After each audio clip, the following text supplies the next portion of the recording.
Happy Moonday. Good to see everybody in the chat. Hello, Gordy. Hello, Ariel. Hello, Joshua. Thank you. I gave in and allowed AI to help me with this graphic. I don't know. I think the human robot team did decent. So today's stream is going to be a little bit shorter. And by shorter, I mean not 4 hours. I've got some stuff to do tonight in preparation for work tomorrow because I got a new job last week. So some good news. I'll start out with that. Got a new job last week. Perfectly lined up with some of the astrology stuff that I was talking about in regards to Capricorn rising in particular. So Venus transiting through the 10th house definitely helped. Yeah, so I'm pretty excited about that actually.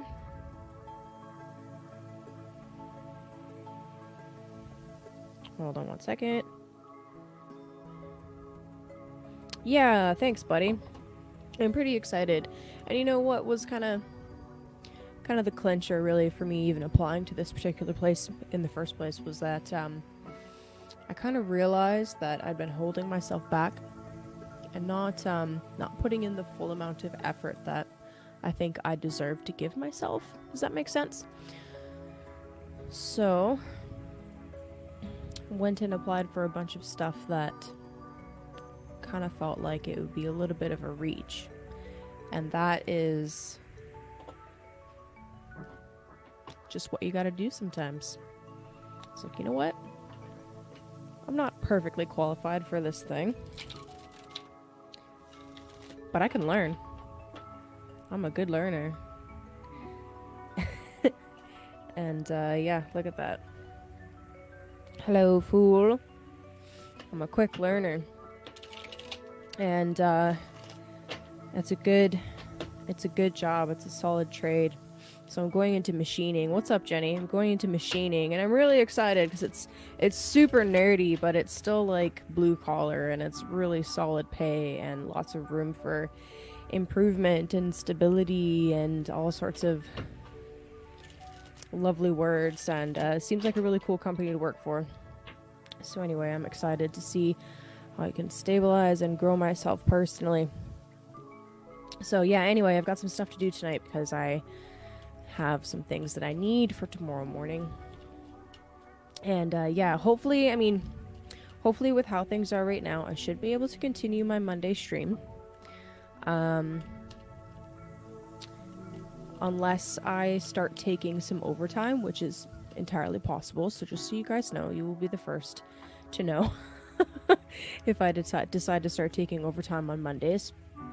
But for the foreseeable future, I'm going to keep my Monday stream because this is important to me and it's fun, and I want to keep growing my astrology and tarot stuff, and a consistent stream is definitely a part of that. But stabilizing in the physical is really, really important as well, and I definitely preach enough about that to you guys that I have to do it too. So, just closing a couple windows here. Dun, dun, dun. All right, so this week is the beginning of Sagittarius season. Just so you guys know, I'm a Western tropical astrologer. I've been training and studying with Hellenistic astrology for a little bit now. By a little bit, I mean officially less than a couple years. But yeah, so I have a Western, more ancient focus. I use tropical astrology, and as I'm going through the signs and talking about things, this is from the tropical perspective, and I'll be using whole sign houses to keep things neat and tidy and organized. So as you're listening to the astrology in particular, if you know your rising sign, go with the rising sign first. It will be the most accurate. And then, I mean, if you don't know your rising sign, your sun sign is fine. That works as well. Um, and yeah, until the end of Scorpio season here, so until the 23rd, there's 3 more days left for you guys to take advantage of the 15% off discount on any of my readings. So use the code Scorpio15 when you're on the website there. And that will apply for natal chart readings. Yeah, Ophiuchus. We can talk about Ophiuchus if you guys want. But anyway, so use the code Scorpio15 on my website. That is a good way to take advantage of a little quick discount code. It's good for natal chart readings, transit chart readings, private tarot readings, anything you want to do with that. Okay, what else? That is all for kind of that stuff.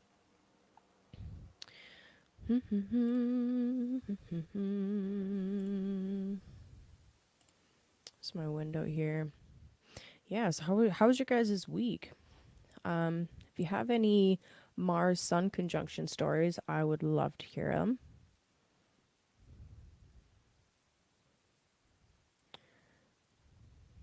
If not, that's okay. Sometimes with these types of transits, you'll notice something that happens on the day. Sometimes it'll take a couple weeks to play out. Sometimes you'll see things happen a few days beforehand even.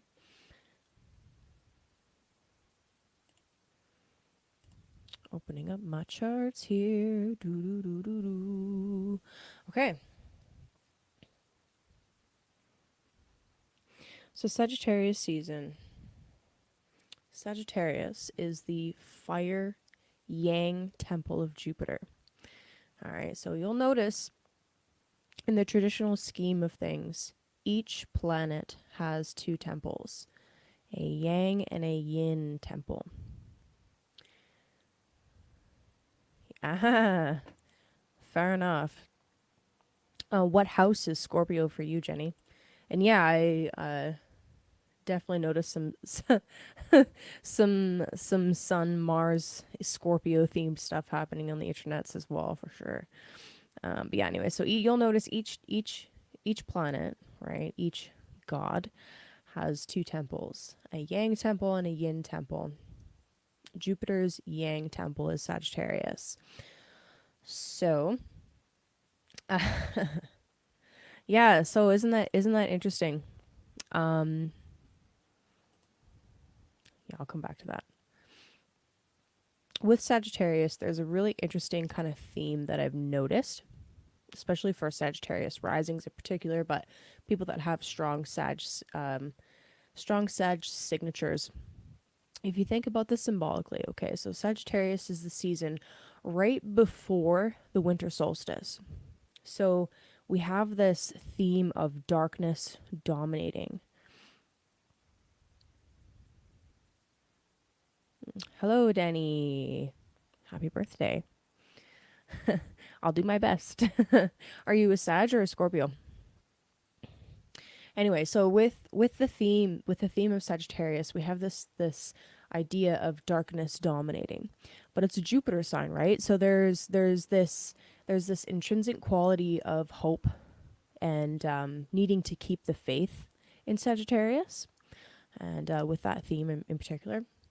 But at the very end of Sagittarius, right as the sun is leaving Sag, we have this rebirth of the sun that occurs, where we have the winter solstice. It's the longest, darkest night, and then the sun begins to climb again, right? The daylight begins to grow again. So there's this theme of like redemption and turning a leaf and turning over onto a new kind of redemptive adventure. Words failed me, sorry about that. So yeah, there's this really interesting thing that Sagittarians in particular tend to have, where they might be extremely what's the word,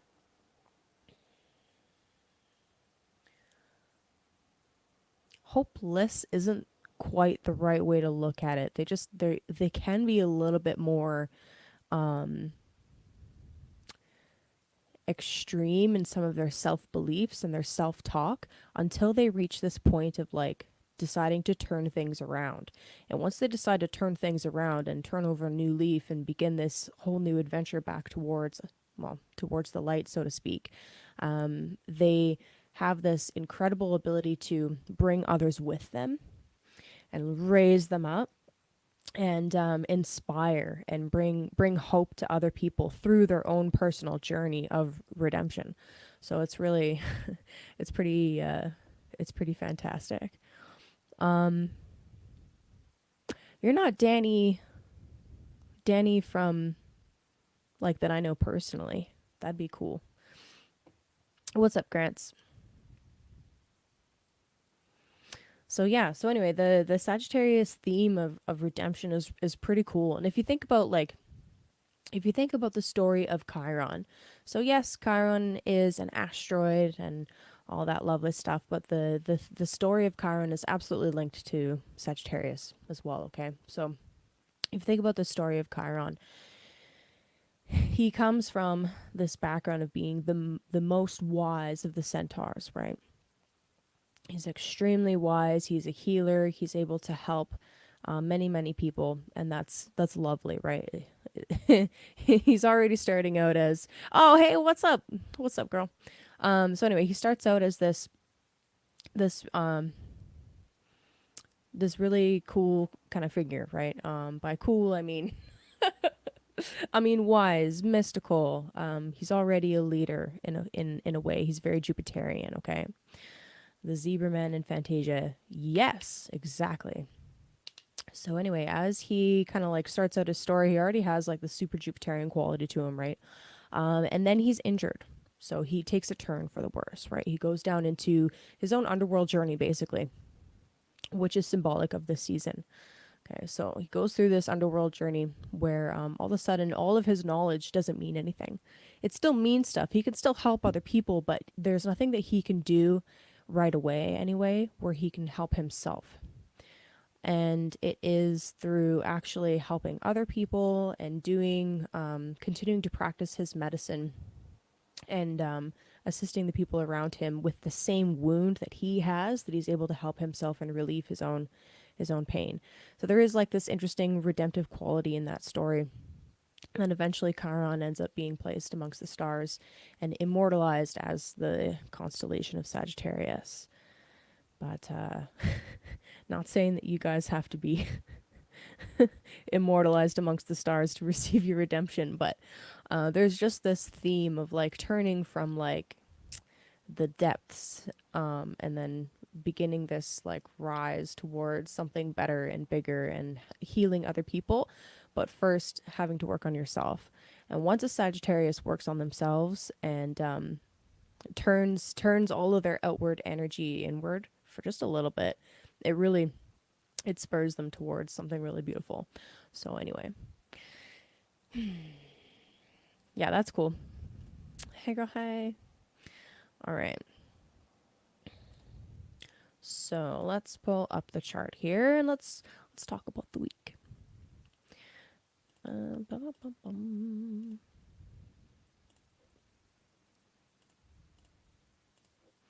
So this is my favorite website, astro-seek.com.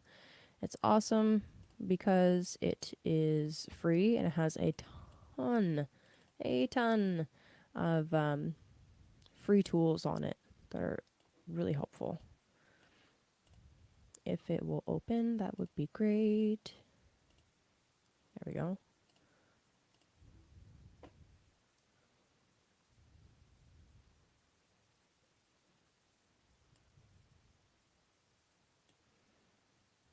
All right. Let me get that situated. Sorry about that. So I'm just setting my local time zone here, but obviously I know there are lots of you that are tuning in that aren't in Canada, that aren't in North America, but bear with me here. Alrighty. So today, right as I was kind of setting up the stream, actually, we had the moon conjunct Saturn in Pisces. Good times. Uh, and Saturn is going to actually carry a very important theme for the rest of this week. So yeah, I titled this Sassy Sag season for a reason. We'll get there. So yeah, first things first. First things first. Today, when it comes to just basically managing your own like emotions, um, obviously the moon, very important, tied to our emotions. Obviously, we have reached the point of that first quarter square. And one thing I have definitely noticed, so new moons and full moons, you will see some pretty big events go down, new moons and full moons. But I've also noticed that the quarters can be really important kind of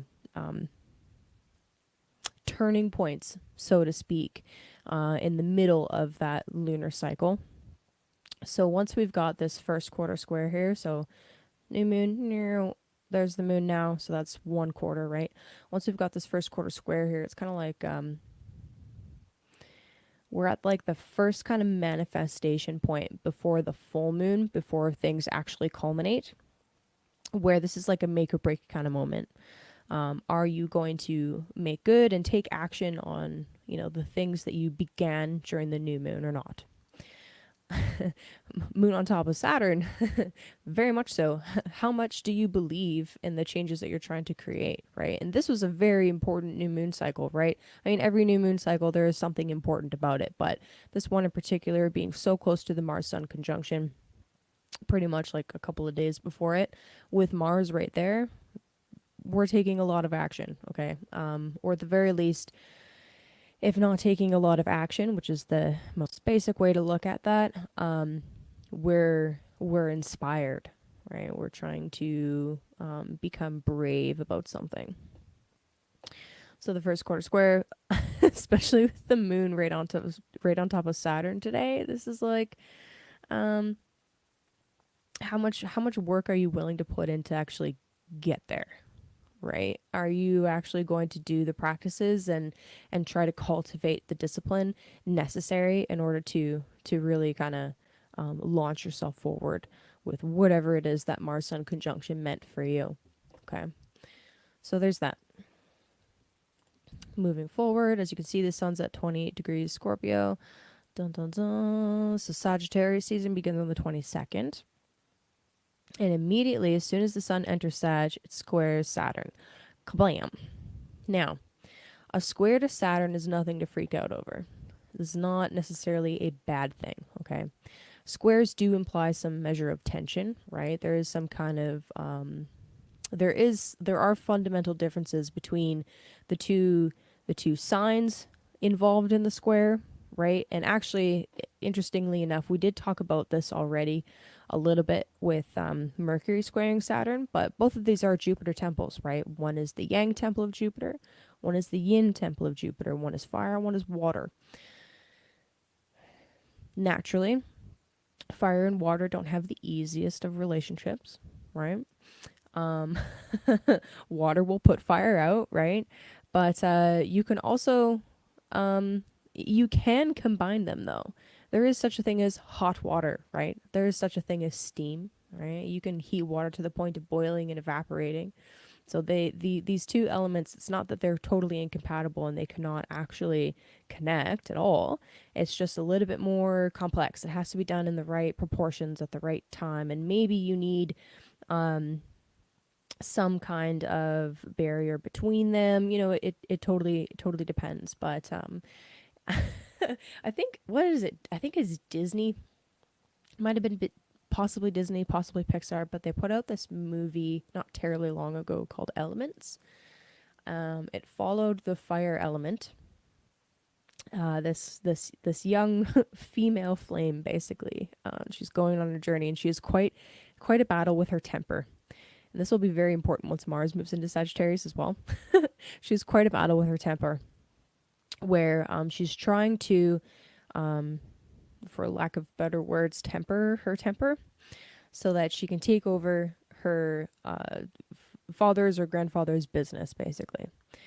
But he wants to see that she can keep herself cool, more or less, right? So she doesn't break everything. It's actually a really cute movie. I'm not gonna lie, it's really sweet. So anyway, um, but the other elements, they're all the other elements. They don't necessarily mix very well, and there's definitely these like undertones of uh, just the story of immigration, basically. There's really a really heavy undertone of the story of immigration and how difficult it can be to integrate into a new culture where they're just very, very different, right? It's a different element. So water and fire have long been enemies. Okay, they've long been enemies because, well, water will put fire out, and fire will dry up water. So they don't really mix very well, right? And there's this theme, this story of if they ever were to come into contact, they would cancel each other out and go poof into a puff of smoke, um, or steam, I guess.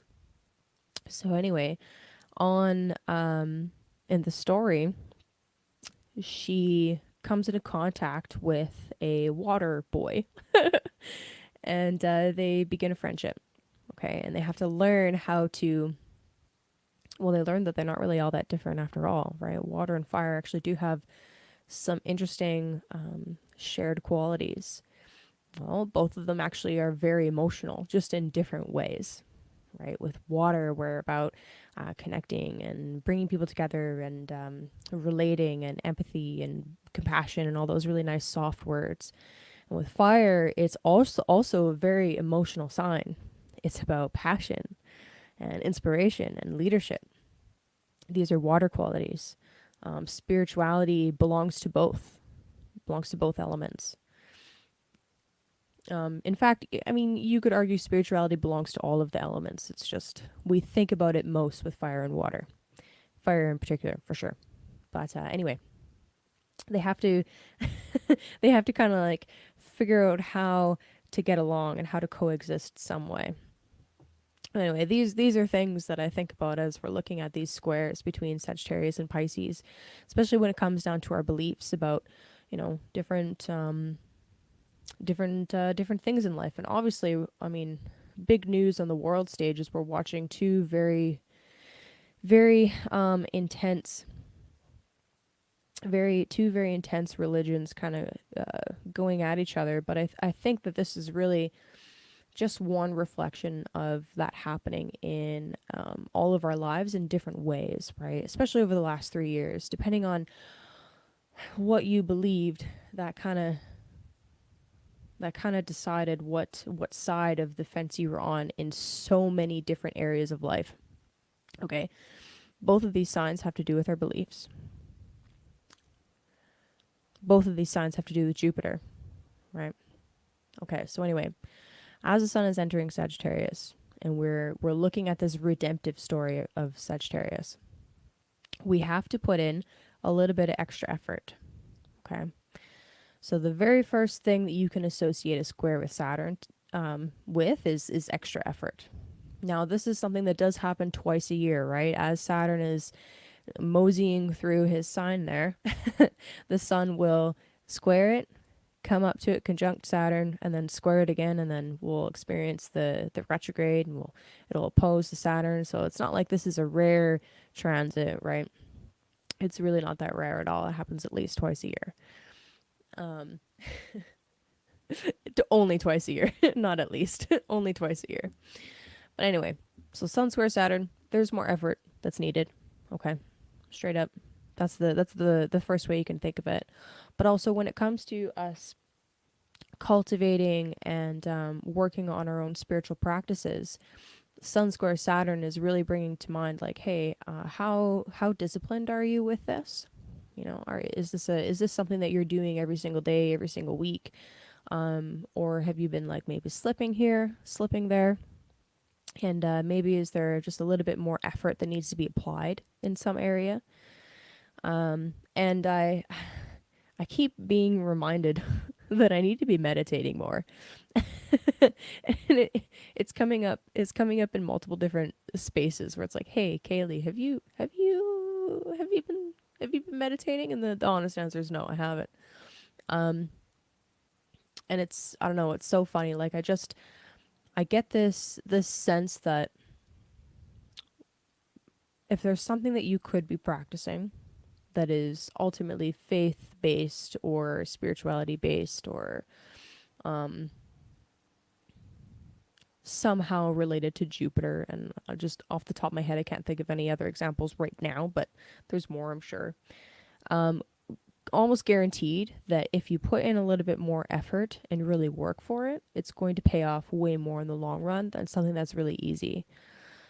We think of Jupiter, who's been down here in Taurus for a little bit. We think of Jupiter as this planet of opportunities. And yes, there are always opportunities. Jupiter doesn't bring guarantees though. But the one thing that is guaranteed about putting in serious effort and working towards mastery in something, which is a Saturn domain, is that guarantee there's going to be a payoff, right? Some kind of payoff will come from putting in significant effort. Quite likely there's going to be some kind of frustration that occurs this week as we enter Sagittarius season, right? That's a great Saturn word, frustration. But again, I just, I kind of reflect on the fact that really easy things, don't come with a great payoff. And I know, I ranted about this last week for sure. Nothing really comes free, right? Nothing comes free. Let's say, going back to the meditation example, you want to begin a meditation practice or resume a meditation practice. You don't just hop into a meditation and do like an hour, no, with your mind never wandering in perfection because you're a monk. Like, no, that doesn't happen. You don't just become a monk overnight. It takes practice, right? Beginning anything new, really, it takes practice. You're gonna suck, and that's okay. Because putting in the effort and some consistency, that's when things begin to improve, right? You don't gain mastery in any skill overnight. There is a cost that has to be paid, whether it's in your time, in your effort, in your attention, whatever that case may be. Oh, hey, Katsu. How are romantic prospects for Sag on Turkey Day? Interesting. When is American Thanksgiving again? I don't remember. I'm in Canada, so we've already had our Thanksgiving, so you got to tell me what day that is. I don't know. Okay. So anyway, that's the beginning of Sag season, and as Mars moves in to join, right? Because 2 days later, so that's Wednesday, Sag season begins, and then Friday. By Friday, Mars has ingressed into Sagittarius as well, and then we've got this Mars-Saturn square. So, any kind of conflicting values and conflicting beliefs are likely to be a little bit more exasperated as Mars moves into square Saturn as well. But how we can use this in our personal life? Well, in our personal life, really, this is just contributing to that already ongoing narrative of needing to put in a little bit more effort into something. And again, effort isn't bad. Effort pays off. There's something to be gained, something to be earned. And really, when you earn something, okay, hold on. I gotta. Oh, it's on Thursday this week. Oh, so okay. Well, I'm going to star this question here, and when I get to Sag and the individual sign delineations, I'll talk about romance. Thanks, Jenny. Americans are thankful every day. Word. Okay. So anyway, if you are just given something, let's say you just turned 16 and you've been given your first car because your parents are really well off, do you take care of that car really well? Probably not. Now, what if you had to save up? What if you had to save up and you had to work your ass off to buy that first car? And you had to pay cash because you have no credit because you're a kid. You're probably going to take care of it a little bit more because you had to earn it in the first place. You tend to be more appreciative. I mean, of course, speaking of giving thanks, um, gifts are wonderful, right? It's always really lovely to be given something. Um, it's nice. It's like, wow, you were thinking about me. This is really cool. But if you're just always given everything, you tend to just not be as appreciative of it. But if you had to earn it, you're way more grateful and appreciative of the stuff that you do have. So I think that's a really great theme. I didn't even think about that. I forgot about American Thanksgiving. That I knew that was a thing. I just I just forgot about it. So I think that's really beautiful, actually. That's beautiful how that works into the theme of Sagittarius in general, right? We're moving into this Jupiterian themed season of finding the light within, right? And I was talking about this redemptive story earlier that Sagittarius tends to carry. So I think no matter where you're from in the world, it's a good theme to kind of think about. What are you grateful for? What have you earned for yourself with that Saturn with that Saturn theme in mind? What have you earned for yourself that you've had to work for that you are particularly grateful for? What are you grateful for that you already have that you know you were given and maybe don't always appreciate as much as you maybe could, you know? It's always a really good practice, especially if your mental health has been struggling or suffering at all. Um, Always a good practice. Okay.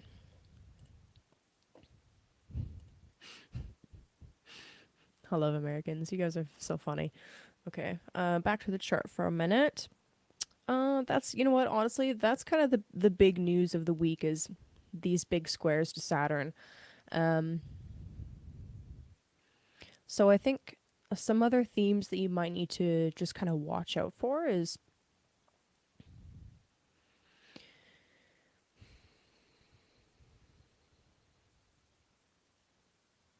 when it comes to the Sagittarius house, okay, and as I go through the signs, I'll talk about what house that is for each of the rising signs.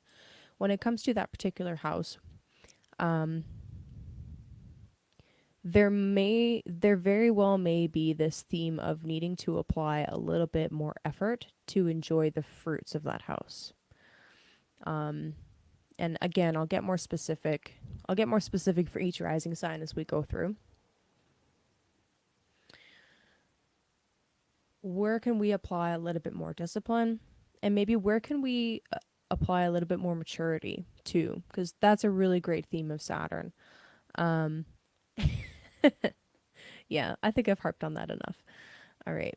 So let's see here. So I'm a little bit odd. I like going backwards, starting from Pisces and going down to Aries. So yeah, I'm going to talk a little bit about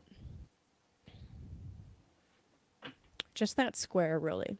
The Sun, Mars, Saturn square for each of the signs. Then I'm going to pull at least one tarot card. I'm aiming for one because I do want this to be a shorter stream. And if you guys want to have a personal card reading pulled, what's up, Polymath? Personal card instructions are in the box below. And I'm open to looking at charts live as well. I just want to keep this below under 3 hours. So we gotta fucking mosey here. we gotta get going. Let's fucking go.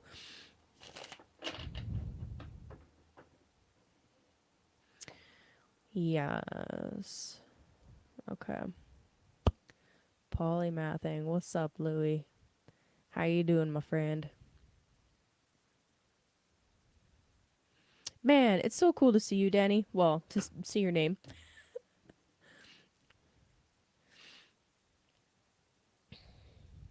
Donut. Okay. Yeah, okay, so I want to come back to this really briefly. Part of the friction that I witnessed anyway, I didn't witness all of it, but part of that friction was really interesting because it was to do with modesty. gendered sexual modesty. Part of what? No, no, no, no, no, no, no, no. I gotta make a Walmart trip. I gotta go grocery shopping. I do get long winded. That's not fair. Sup, Daphne. Fuck yeah. Anyway, that was really fascinating to watch that stuff go down. And you know what? Honestly, I'm gonna be perfectly honest with you guys. I expected to see more in the news on that day, especially because it was opposing Uranus. I was like, this shit is gonna go crazy. Um, there was a little bit that kind of went down.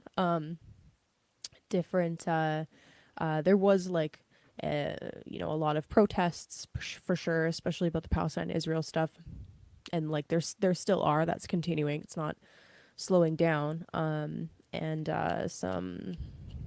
I know there were quite a few arrests that happened in different areas, but honestly, I expected it to be more, to just be more. But maybe we'll see that kind of stuff kind of develop with the lunation cycle, because we had that conjunction and then the new moon kind of around the same time. Maybe what we'll see is things develop as the moon reaches its full point. So we'll see. Don't forget to breathe. Okay, so anyway, we're starting with Pisces. Let me pull up the chart. Moonday Tarot. Okay, so Pisces. So for you guys, Sagittarius season is putting a big old spotlight on your 10th house. And you guys have been getting familiar with the Saturn in the first house feeling, so I don't really need to talk too terribly much about that. But I think the biggest thing that this is going to highlight for you as Sun and Mars move into your 10th house is how much effort are you willing to put into your career? 10th house is more than just career, right? That's just our easiest, most accessible word I can think of off the top of my head. But so when it comes to your career and your obligations to the public, right? Your obligations to society. How do you feel about those words? How do you feel about those words? Sun moving into that 10th house definitely kind of puts a spotlight there.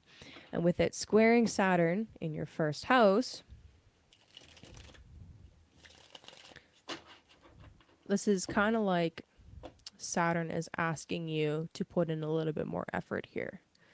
So what it is that you want to achieve, well, what do you want to achieve? I guess let's start there.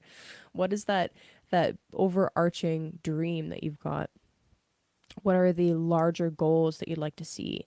And keeping in mind the redemptive theme of Sagittarius, the page turning, beginning, the seeking towards the light theme that comes with Sagittarius. Perhaps there is some kind of foundation that you need to lay down or foundation that you need to work on that the sun moving into the 10th house is going to highlight for you. And what kind of... Okay. You guys have seen Kick-Ass, right? Maximum effort. That's what this is asking you to do. Okay, maximum effort. You can jump to the other ledge. You just need to put in just a little bit more spring, a little bit more oomph. It's possible. You can do it. You might fail a couple of times, and that's okay. That's okay. The point isn't to just give up after the first try. The point is to give up. Not give up, sorry. Get up. Don't give up. Get up. Look at the different variables, and then maybe, say a little prayer, and then try it again. We are talking about Jupiter signs after all. Say a little prayer, try it again, do it again, especially once Mars moves into here, right? Mars is really, Mars moving through the 10th house wants you to apply more energy to that area, okay?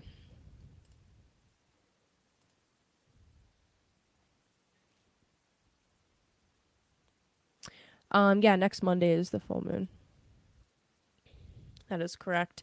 And I actually, I should be here to stream for that full moon. So that'll be the full moon in Gemini. I do have an appointment though, so it might be a short stream. But yeah, that's next Monday.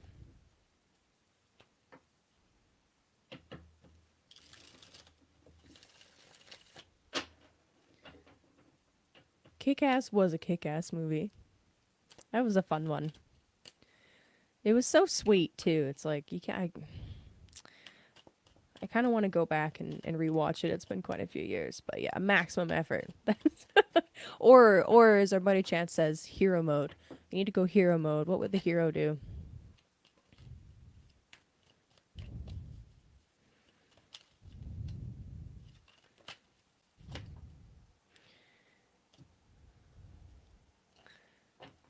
Well, I like that.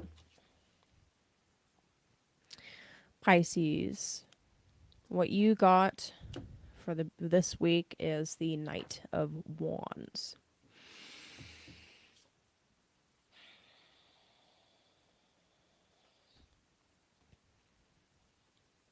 There is no other mode. Right you are, Gordy. 100%. Okay. So, Knight of Wands. So Pisces, I know that you guys, you get a lot of flack, okay? You guys get a lot of flack for, hopping off into your own little pocket dimensions and daydreaming and, doing the Piscean thing. But this week, right,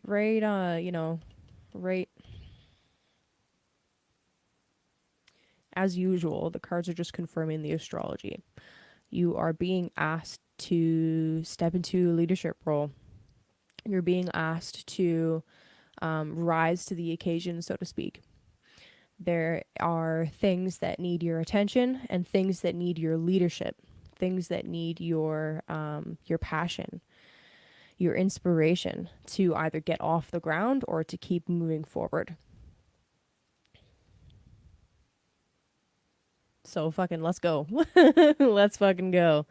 The only thing that I usually ever have to say about this card is to be very cautious about acting from just a place of blind faith. Be cautious about that. Make sure that you are leaving room for other people's opinions and other people's perspectives. It can be really easy to kind of like go into a bit of a tunnel vision. Go into a little bit of a tunnel vision, like, nope, might makes right, and this is the way to go, which there's nuance, right? There's always nuance. I'm not saying it's black or white, but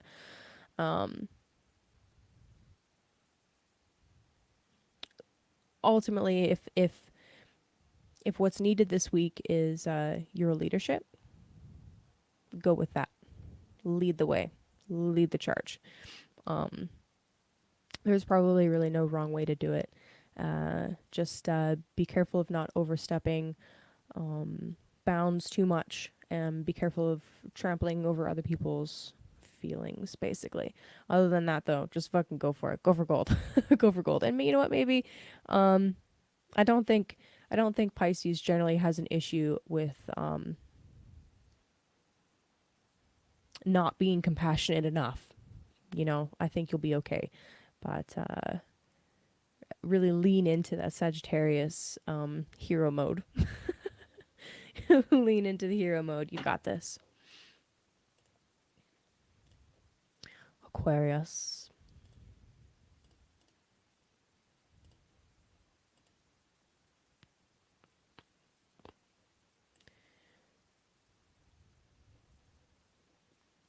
Anytime you want to load. There we go. Okay. So Aquarius, for you guys, Sagittarius is your 11th house. So first of all, Sag on the 11th. The 11th has to do with not just our wider social network, which is what I used to say, but it has to do specifically with the people, the organizations, the groups that we align with, that align with our values, that help us achieve something. This is the house of, not like our close friends. Close friends is more third house. Third house and seventh house. This is the house of the people that help you climb socially, or the resources of, the boss man.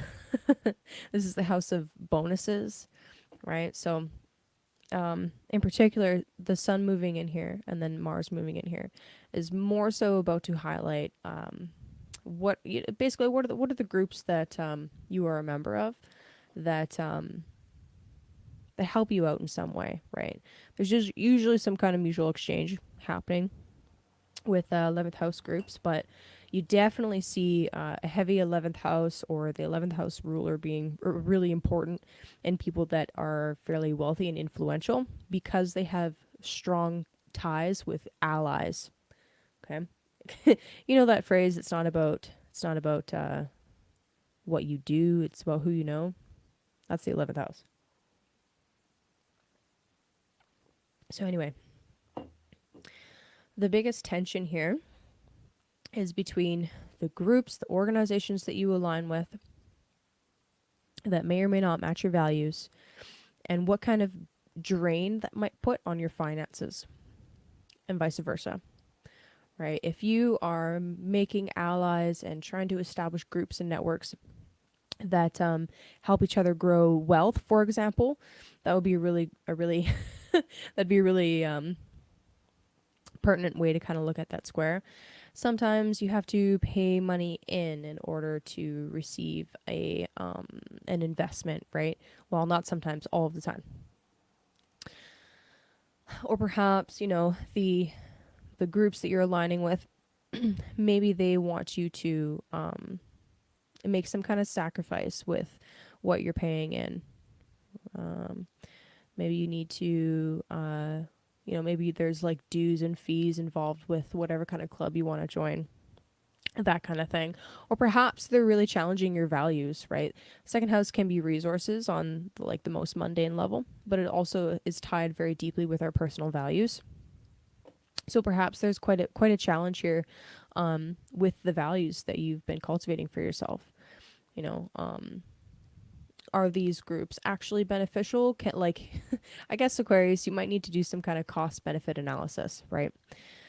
Are these associations actually helpful for you in the long run, or are they kind of hindering your values in some way, or is it just, I mean, the other way of looking at that actually would be maybe there is something that you feel you might have to improve about yourself in order to be worthy of being a part of these groups. That could definitely be it. So it's like, okay, there's this group of people I want to belong to, right? Let me see if I can think of an example.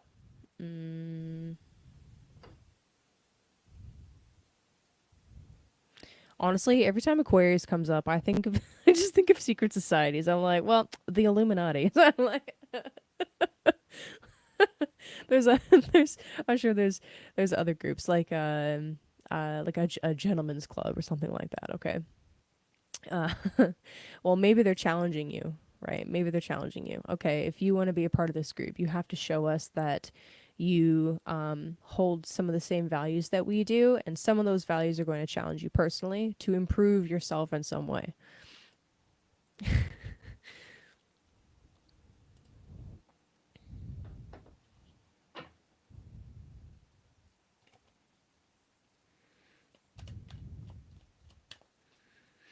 For whatever reason, I just picture Aquarius as like this evil genius. I don't I don't know why.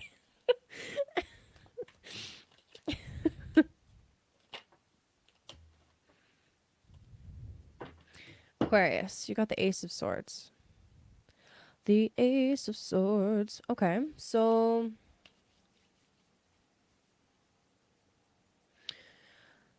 this week will bring some kind of aha moment, specifically around what kind of people you are aligning yourself with.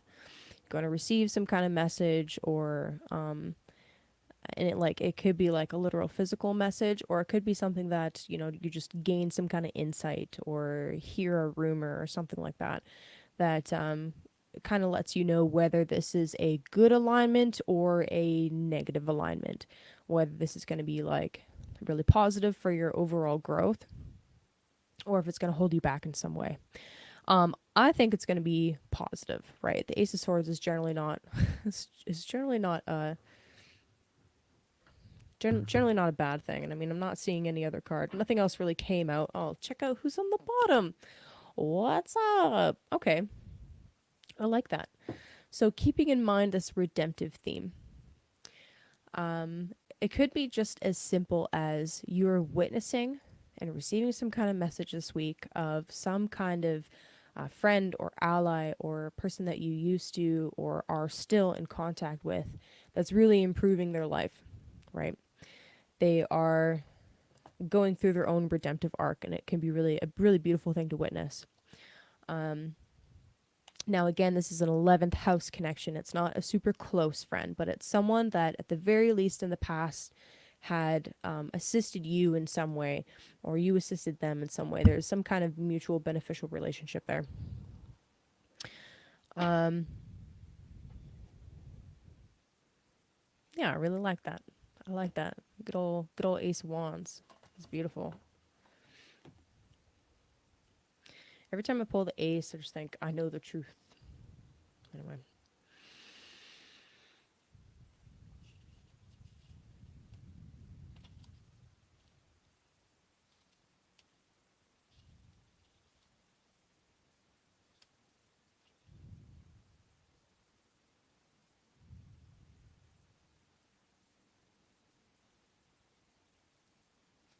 And you know what? Actually, okay, so since I have this kind of idea in my head of Aquarius being like this evil genius type, um, and because Sagittarius carries this redemptive quality to it, where eventually there's a turn towards the light, perhaps this Ace of Swords is kind of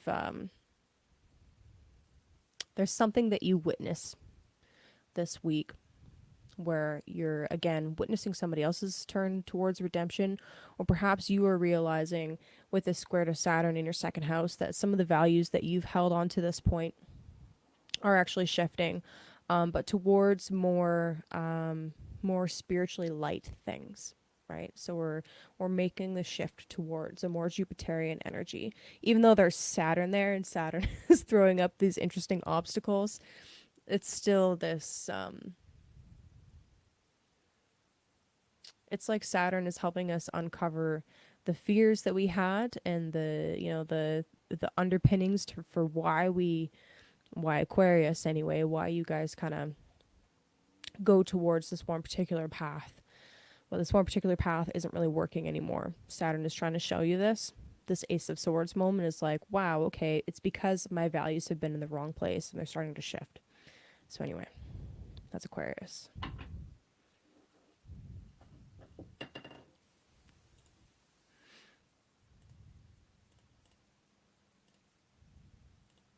Capricorn. Capricorn, you've been killing it. Continue killing it. So this is an interesting one. Sagittarius is your guys' 12th house. There's 12 in the chat right now. That's kind of neat. Good old 12th house. So the 12th house is the house of isolation. It is the house of our own undoing.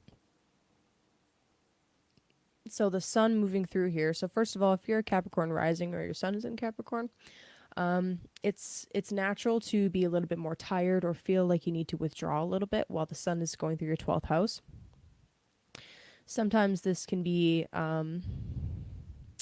it can signify kind of a period of just needing to kind of check your own ego a little bit or develop your own ego. It's like there's kind of an extreme quality to the 12th house where it's like there's it's like that sun quality feels a little bit inaccessible. So we either need to work on developing it a little bit more or develop things in the darkness that are opposite of that. Kind of depends on your own personal chart and your situation right now, I'd say. So anyway, as the sun and as Mars enter Sagittarius and square off with Saturn, your chart ruler, this can be really indicative of actually Something that I mentioned earlier for myself. Hey, I need to meditate more. And you know what? Here's another indication that that would be really beneficial. Since Saturn represents you in the chart, quite literally, and we're experiencing this influx of energy into the 12th house, um, and Saturn's in the third house of our mental mind state. This could be just really coming to the realization that, hey, I need to put in a little bit more effort here into my mental state through some kind of 12th house activity in order to make some improvements right now. So 12th house activities can quite literally be meditation, and that can look very different for the individual, right? And because it's a fire sign, like you could totally do a really active meditation, like through walking or dance or something like that, or like a slow motion martial art like qigong or whatever. Which I know it's not technically a martial art, but that's not the point. Not the point I'm making. Okay. There's something that you need to do here where there is some kind of action that has to be taken. That is often a square, a word that I like to associate with squares. There's some kind of action that it needs to take place.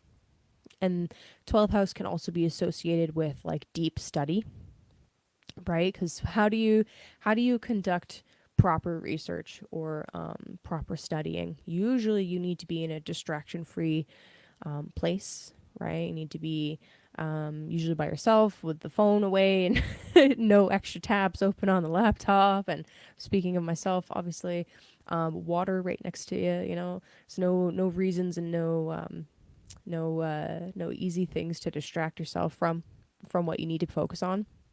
That's a very 12th like setting, right? Getting lost in a good book is also very 12th house. But as we're kind of starting off this season here this week, maybe take a little bit of extra time to kind of dedicate to one of those things. And my suggestion would be to pick one, right? So whether it is meditating 10 minutes or whether it is sitting down and studying the massive astrology textbook that you need to study for like just 10 to 15 minutes at a time. Start small, take small bite-sized pieces to work with this transit. And like the Mars Saturn square is powerful, right? Like this is really helpful energy when used correctly. Mars is of course kind of like hitting the gas pedal while Saturn's kind of hitting the brakes, but you can use these two to create some really nice focused discipline, but obviously it takes a little bit of effort. So that would be my suggestion for you, Capricorn. Oh, that's really cool.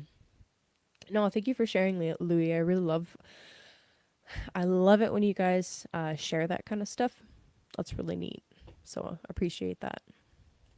It helps me know that astrology works. What do you know? Yeah.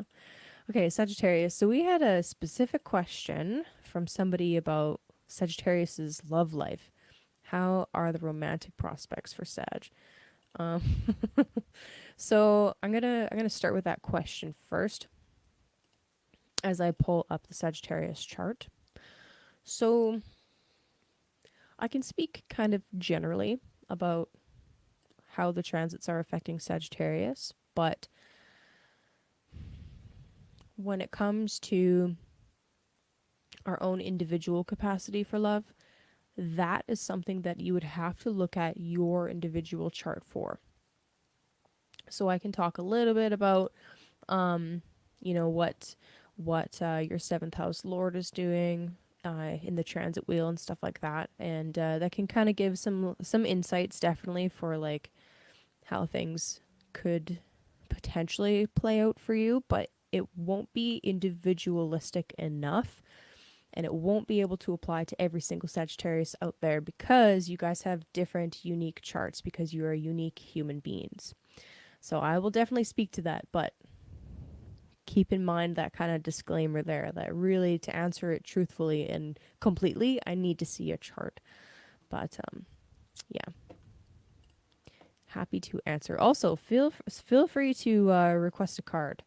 I'm totally down for pulling cards too, with like specific questions like that. Okay. So Sagittarius. So you guys, Sag, happy birthday. Happy birthday, Sagittarius. Sage guitarist. Okay, so yeah, this is an interesting season. So as soon as Sun moves into Sag, 2 days later Mars moves into Sag. So if you are a Sag rising in particular, be ready, okay? Be ready for a huge influx of energy. So you have had some pretty crazy 12th house transits, okay? Let's just kind of validate that first before we move on. There's a whole pile up of stuff in Scorpio in your 12th house, which tends to bring to the surface all kinds of junk, all kinds of gunk, gunk and junk, right? Um, Subconscious fears tend to come to the surface. We usually have some pretty crazy dreams when there's a lot of 12th house transits as well. So, and then of course the eclipses were happening here too. So there's been a lot going on in your 12th house, but now it's finally empty. So as we're moving into Sagittarius season, Sun moves in here, Mars moves in here, and all of that stuff. It's like opening like a release valve. I kind of feel like opening a release valve. The pressure's off, and now Mars moving into your first house is like, okay, let's go. We're hitting the ground running. So speaking of like romantic interests and stuff, Mars is one of the planets associated with sex. Okay, Mars and Venus are like the two like sex planets basically. um, Mars isn't particularly romantic. That would be more Venus. But Mars is desire, absolutely. It's our drive. Okay, it's our it's one of its natural significations is quite literally our creative drive. So it's virility. It is potency. it or all of those things, right? It's a giant masculine symbol, right? So you're definitely going to be infused with that desire this week. But keep in mind, as soon as these planets move into Sag, there is this square to Saturn, okay? So you might not feel like you're hitting the ground running right away, okay? I would I would anticipate this week to be potentially fairly frustrating, actually. Because it's like, okay, we've had all this shit going on the 12th. It's finally my time. Yes, let's fucking go. And then it's like, oh, obstacles. Nope. You have some hoops to jump through first, some hurdles to clear, so to speak. Saturn in the fourth house, okay? Saturn in the fourth house is not the easiest transit, okay? I'll give you guys that. It's not the easiest transit. Saturn can bring up fears and anxieties, okay? So, and you guys know I'm not an astrologer or someone that's just going to sugarcoat things, right? This isn't the most pleasant kind of la-di-da sending to the 5D kind of channel, okay? That's not me.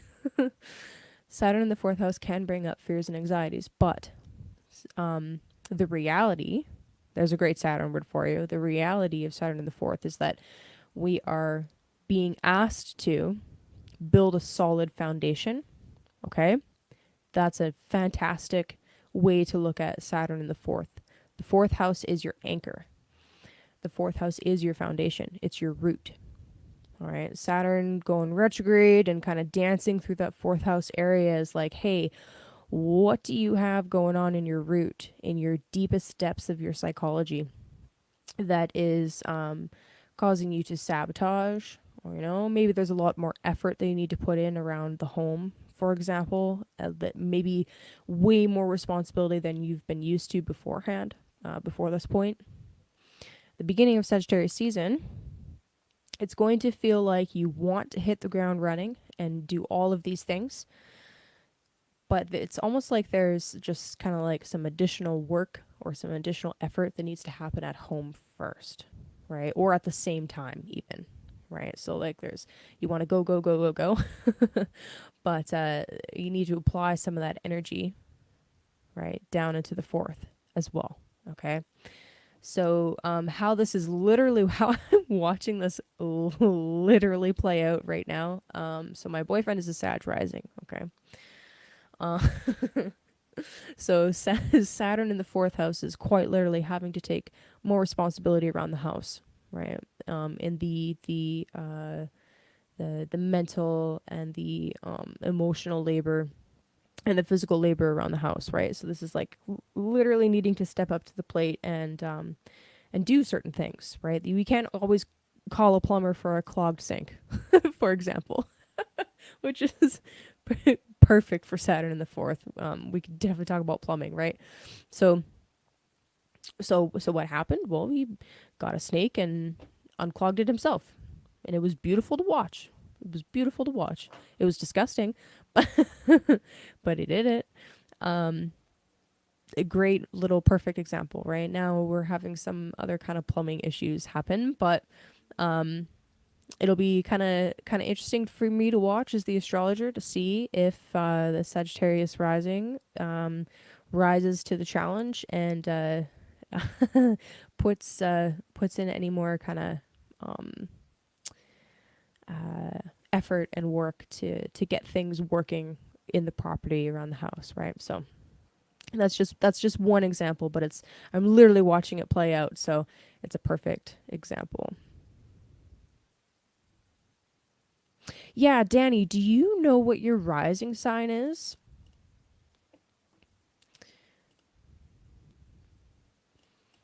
That would be super helpful.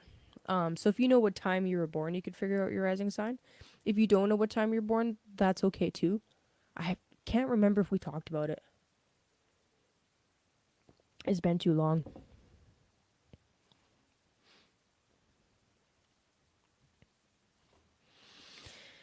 Um, but yeah, so maximum effort, my friends. But keep this in mind, right? So Sagittarius season is starting off with this somewhat difficult transit, but as soon as that's over, right, like within a few days, both of these planets move past the square, and we're done with that energy, right?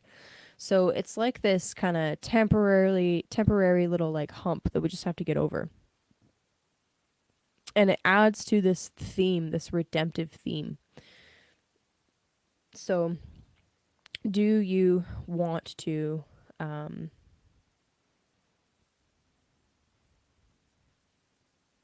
I don't know where I was going with that. I would just recommend honestly just put in just the the additional kind of stuff that's necessary, the additional kind of elbow grease, so to speak, to smooth things over and kind of take responsibility where it's needed, and then I mean, I won't say that it's perfectly smooth sailing, but it's smoother sailing after that. So, oh, okay. Including plumbing snake. Yes, exactly. Heroes come in all shapes, including giant plumbing snakes. I know this is shapes. It's just snakes is funnier. Okay, so about 5 p.m. Yeah, you should pull that up. Um, I think it'd be.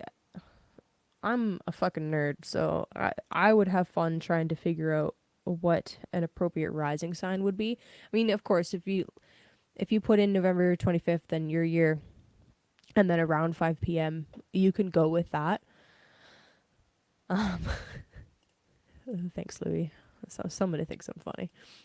Yeah, you can go with that, or if it's just not working, then go with a sunrise chart, which would put Sag as the first house, and that works too. Because you are a very Jupiterian, like, um, definitely 100%. You are very Jupiterian in nature, not like jolly, happy-go-lucky Jupiter, but definitely Jupiter. There's a lot of Jupiter in you for sure. Okay, so anyway, card for Sag. Don't get distracted. We don't have all day.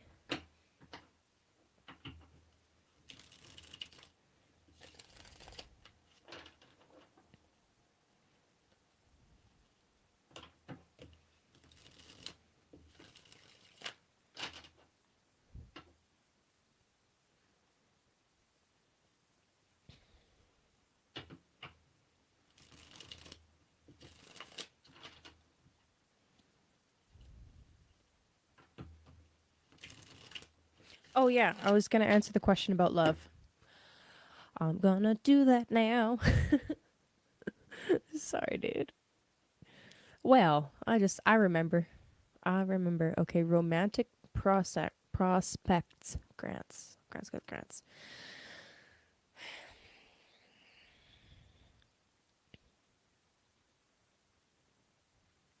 Well, you know what's kind of interesting is that okay, so for romance, there's two places that we look: the seventh house and the fifth house. All right, so if this is just I like putting in these kind of questions because it gives you guys a little bit of a preview of what I would kind of look at if you were sitting down for a reading with me. Okay, so first we would analyze your birth chart first. That's always the first step, and then we would look at other techniques, and transits would be one of them. Okay, so the chart that we're looking at right now, this is this upcoming Saturday. But it's essentially the planets right now, right? So anyway, the fifth house ruler would be Mars. That's one of the planets of romance for Sag rising, and Mercury, the seventh house ruler. There's other things you could look at, like Venus. Venus is in her own temple in Libra, which is great, always good. And that's not because Venus rules a house that's related to love, but Venus is one of Venus's natural significations is things like beauty and love. Okay. Another thing we could look at is if you are a daytime or a nighttime chart, that would change a secondary planet that we would look at for each of these two houses. But I won't get into that right now because it's a little bit too complex for a general live stream kind of thing. But what I will say is the fifth house ruler, being Mars, moving into your first house is kind of, as with the seventh house ruler there as well, is kind of significant in the way of it could signify like those topics being on your mind a little bit more, right? So the topic would be the house, right? So romance, fifth house, relationships, seventh house, those topics are absolutely on your mind. Sometimes this could signify like an opportunity for you to potentially meet someone that turns into a lover or more. Okay. But of course, I can only speak in terms of opportunities right now because I don't have your anybody's birth chart in front of me, right? So the other thing that's kind of symbolic about this kind of moment, Turkey Day, as you call it, is that again, like there's definitely the potential for some kind of romance to start, but again, there's that square to Saturn. So there is some kind of hurdle to clear, basically, right? There is, maybe, okay, here's a wild scenario for you. All right. So Mercury, ruler of the seventh, is in the first. Okay. Mercury is considered to be in exile. All right. So let's say you've met somebody or you're about to meet somebody and they're kind of like a foreigner here. That would be a very literal interpretation of Mercury and Sagittarius. Let's say they're a foreigner or they come from a different culture or different background from you. Okay. But you want to like start this romance and like Thanksgiving comes up and you got to go see the family. This quite literally for some of you could be like, does the family approve of this relationship or not? And like, does that matter to you? That's just like one kind of example of how this could play out. Okay. That's not the only way. All right. Or do you need to maybe look in different places and kind of, look in different places that are unusual to you and maybe very different than what you're used to in order to find something right now? Or maybe you just need to kind of wait. The square to Saturn is sometimes like you need to just wait for a minute. And again, like Mars isn't going to stay in a square for Saturn for very long. It's a fairly quick transit. So it's just like there's a little bit of a delay and then things kind of move forward from there. So I would honestly, Turkey Day, I would be more focused on just being with the family that you have, whether that's your actual biological family or a chosen family, whatever the case may be. Honestly, everybody's situation is going to be unique, but spend that time with grandpa or whoever. Like Saturn's an old man, right? So spend that time with grandpa or whoever, and worry about the romance stuff later, because it'll come. It'll come when it's meant to. Okay, so that's kind of that. All right, so Sagittarius.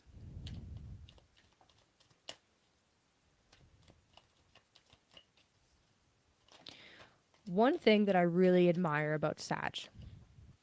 Okay, something that I really love about Sagittarius.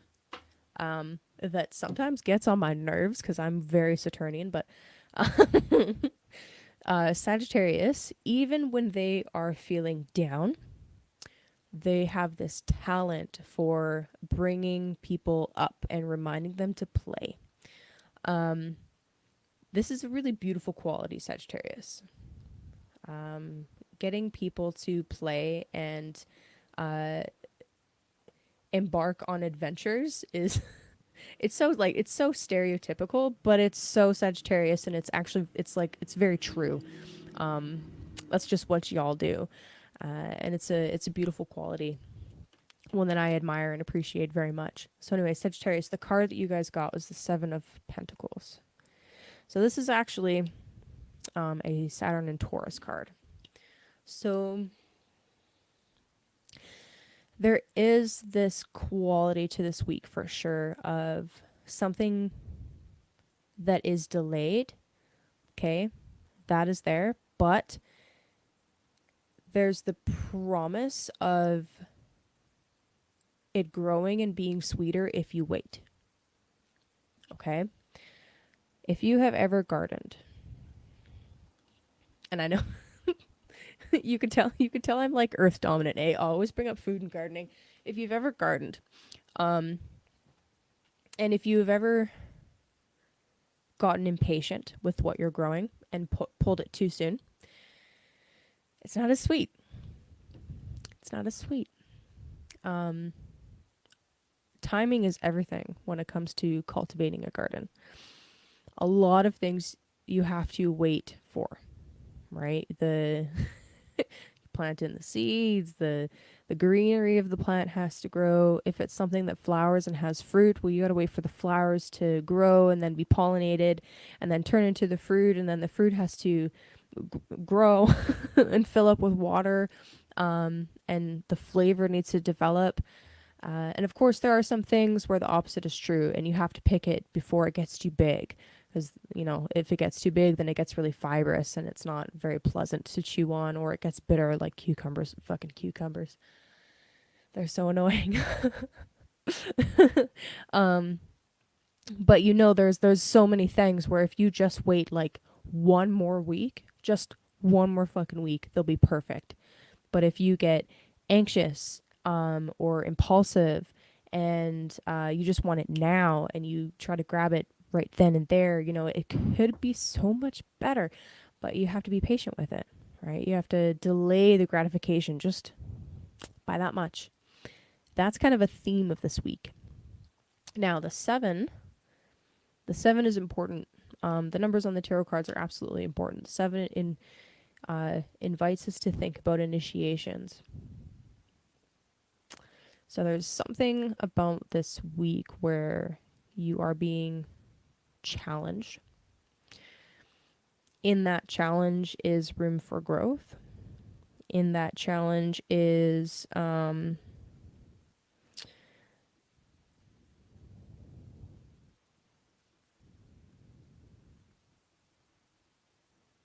do I want to put this?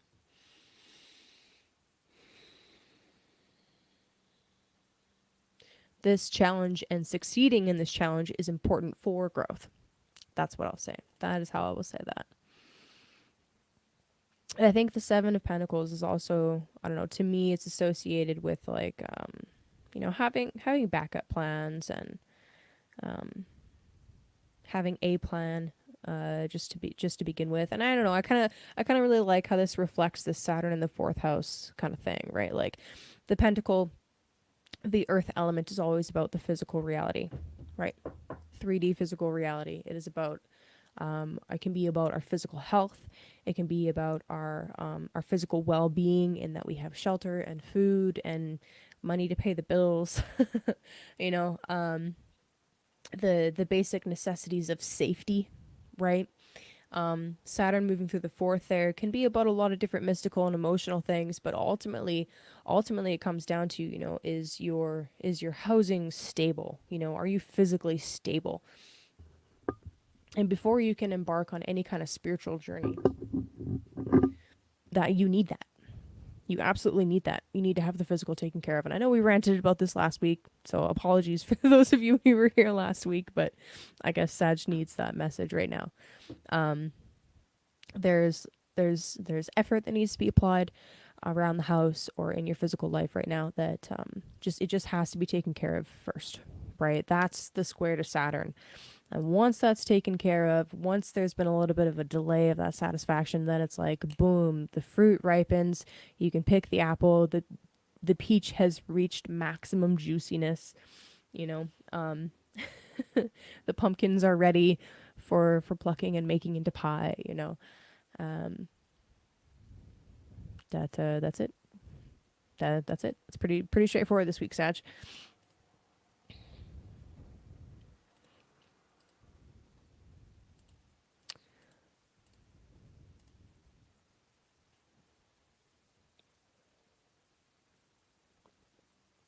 I'm gonna need more water. Scorpio. Speaking of water, Scorpio. So, Scorpio, how you feeling? Check in with your local Scorpio. How are they doing? Why are we checking in on them? Well, they're going through quite a rebirth, right? The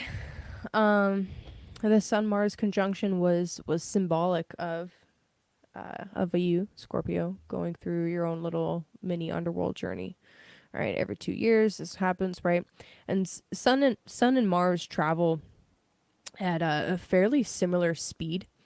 So Mars will be invisible for quite a while yet, but he is pulling away from the Sun, right? The terminology that they used in Hellenistic astrology was that he was flowing forth from the Sun, which is a way more beautiful way of saying it. Or actually, sorry, the other way around. The Sun is flowing forth from Saturn, because it's the Sun that moves faster. So anyway, as the Sun is beginning to separate from Mars, you will feel yourself gaining more and more energy, and having more and more agency to make big changes. Okay, so slowly this will happen, but it's going to take a little bit more time. But anyway, Sagittarius season for you guys. This is your second house. So the second house in Hellenistic astrology is called it has a fun name. It's a really fun name. It's fine. It's good. It's a good name. It's called the Gate of Hades, or the Idol Place, and it's weird. Okay, so there's 4 houses that kind of that are considered to be like more difficult houses to deal with. Okay, of those 4, the second is the easiest and the lightest of them as far as the topics associated with it go. The second house is associated with our resources, right? Our physical resources, the physical things that we need in order to support our bodily health. Okay, first house is body, second house is the resources, like your food, right? Like your money, like your possessions that you have in your home. It can be associated with what you like to spend your money on. And therefore, because it has such a tight association with resources, it is also associated with our values. So one of my first teachers, Gemini Brett, he liked to call it our values and our valuables. Okay. So, and of course, the square to Saturn is happening into your 5th house. So that'll be interesting. As the Sun and Mars are moving into the 2nd house for you, it's really just kind of putting a little bit of a highlight and bringing more energy towards, how do you make a living, right? What do you do, or how are you earning some kind of income? Especially since your chart ruler Mars is making the ingress at pretty much the same time.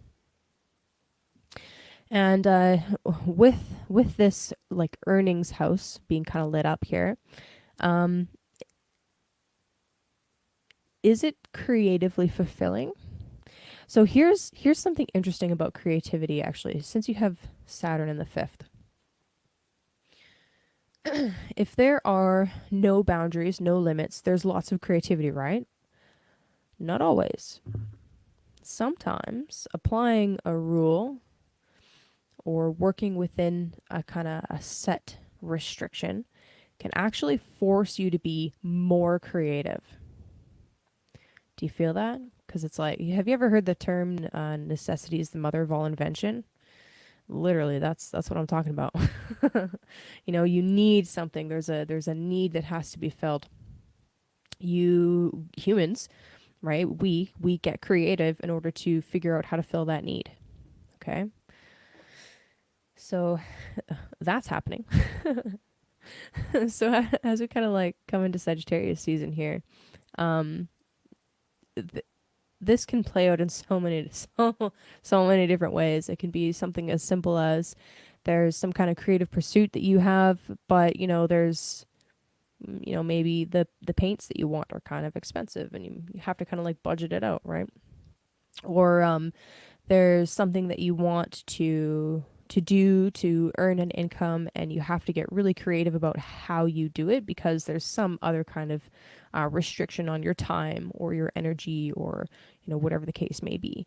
So there's just this a little bit of tension here, right? Just a little bit of tension, and the need to apply yourself creatively, right? To be a little bit to think outside the box a little bit in order to achieve both needs. Okay.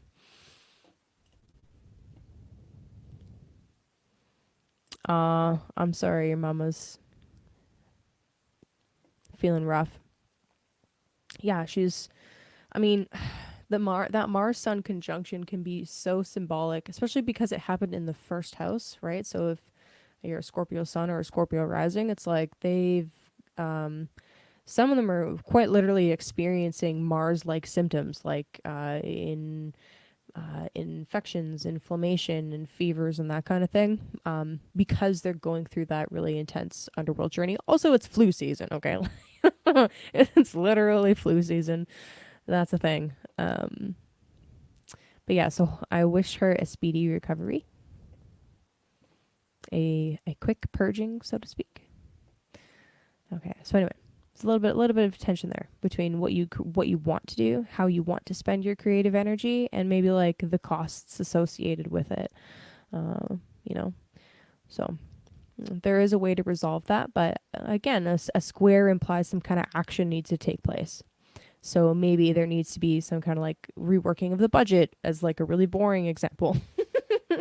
But a pertinent example. So, a little bit of a we're working of the budget, or a little bit of a sacrifice needs to take place, right? Like this and this has to be paid first before I can invest in this particular pursuit that I want to do. That would be the restriction of Saturn, right? So have to take care of these needs first, and then we can do this. Or you're able to find a compromise, like maybe I don't need the most expensive brushes, and that way I can actually have both. Just some examples for you guys.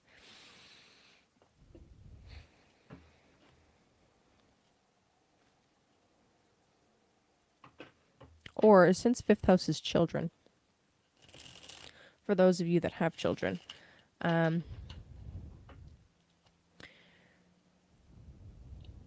well, we're back to school, right? So if you have kids in like the public school system, or if you're homeschooling, there's things that you need to pay for, right? Like art supplies. Art supplies, good old art supplies. And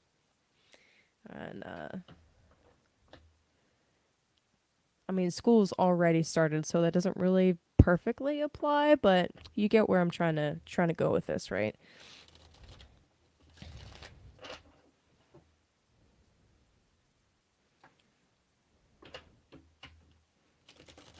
had a Scorpio rising tell me about the disciplined approach that he was taking to learning classical artistic techniques while Saturn was going through his fifth. I was like, that's fucking beautiful. You're a badass.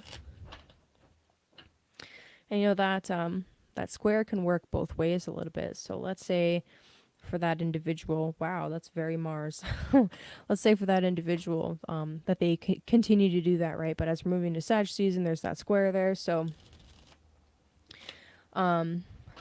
maybe there's a little bit of an influence that he experiences on his values, you know, as he's working through these like classical techniques and really getting good at like the foundations of his artistic practice. Perhaps it changes some of his values and what he finds to be aesthetically pleasing, right? So anyway. Oh, you're the sweetest. Yeah, give her those mushrooms.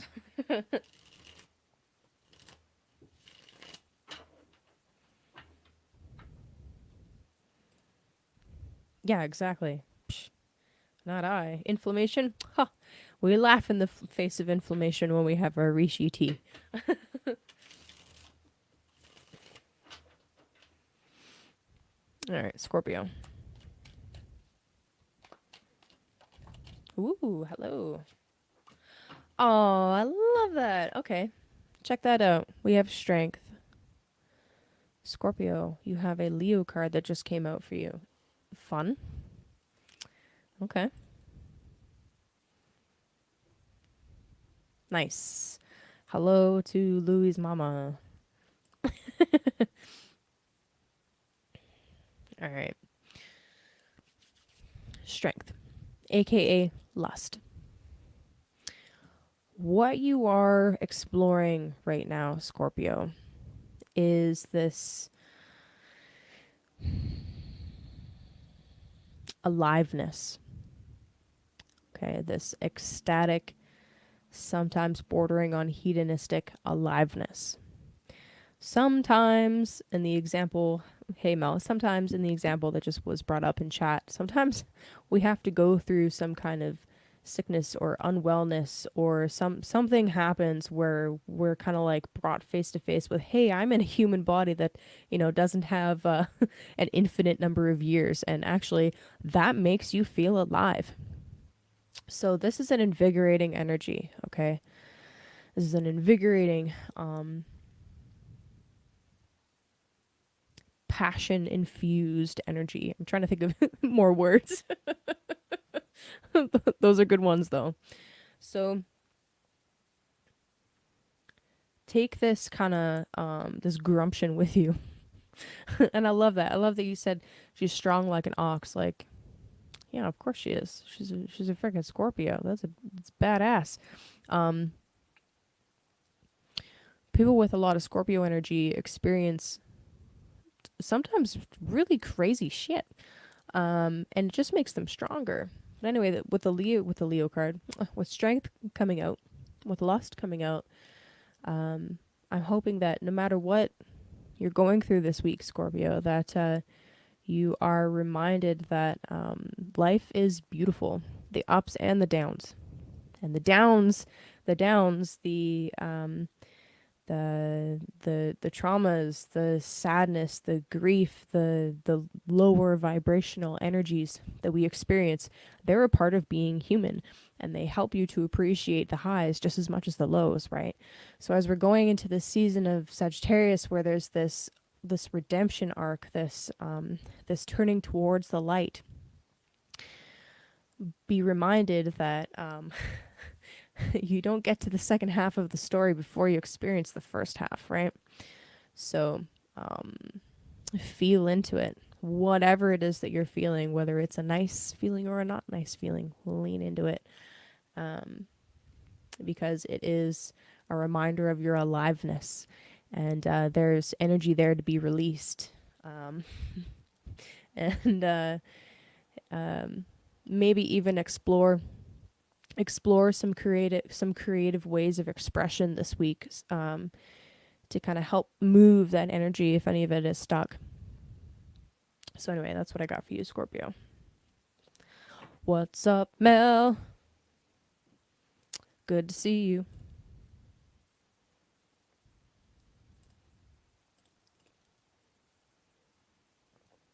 I do need my water. Just in time for Libra. Okay. We're almost halfway through. Just give me a quick second, guys. I gotta refill my water glass. Take a quick two stretch with me here. Stretch. Grab some water. Hydrate. Say hello to the sun for like a minute. I'll be right back.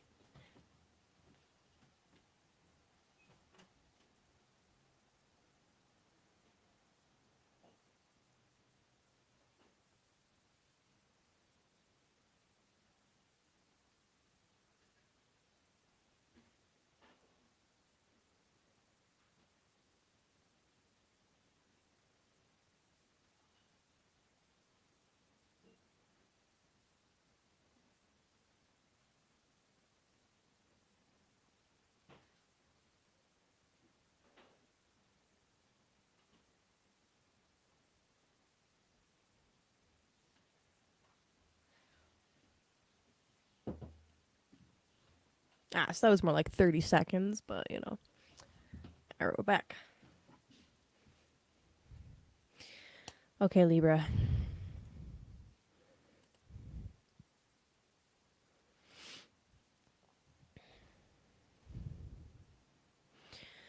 Libra. So, how nice is it to have Venus back home? It's a good feeling, isn't it, eh? Oh, Christy. I got you, girl. I'll pull a card for you at the end here. Energy. Yeah, okay. What am I? Speaking of Scorpios. I love the Scorpios because they lurk in the background, and they don't necessarily tell you that they're lurking all the time, but they are. And you guys are so cute. Okay, Libra. All right, so how is this feeling for you guys? Another kind of thing, I guess, that we'll be talking about next week will be Venus's joining with the South Node. So that'll be an interesting thing to talk about, but that'll be next week. For now, Sagittarius season, we are taking a focused look at your third house. So the third house is there's a lot of topics associated with the third house. For you guys, I think that yeah, I'll go into that. Okay, hold on one sec. Just want to open a handy reference sheet that I've got.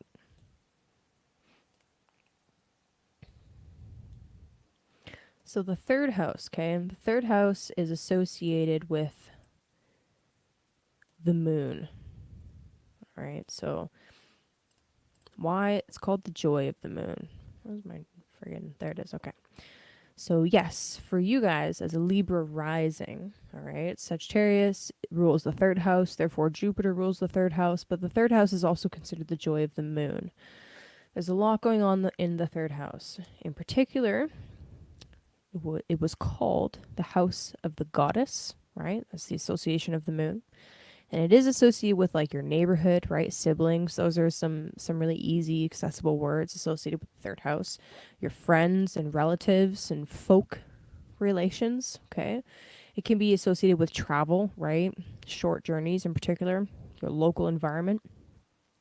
But most importantly for Libra especially, has to do with the obligations and customs and manners, especially for your particular cultural background, okay?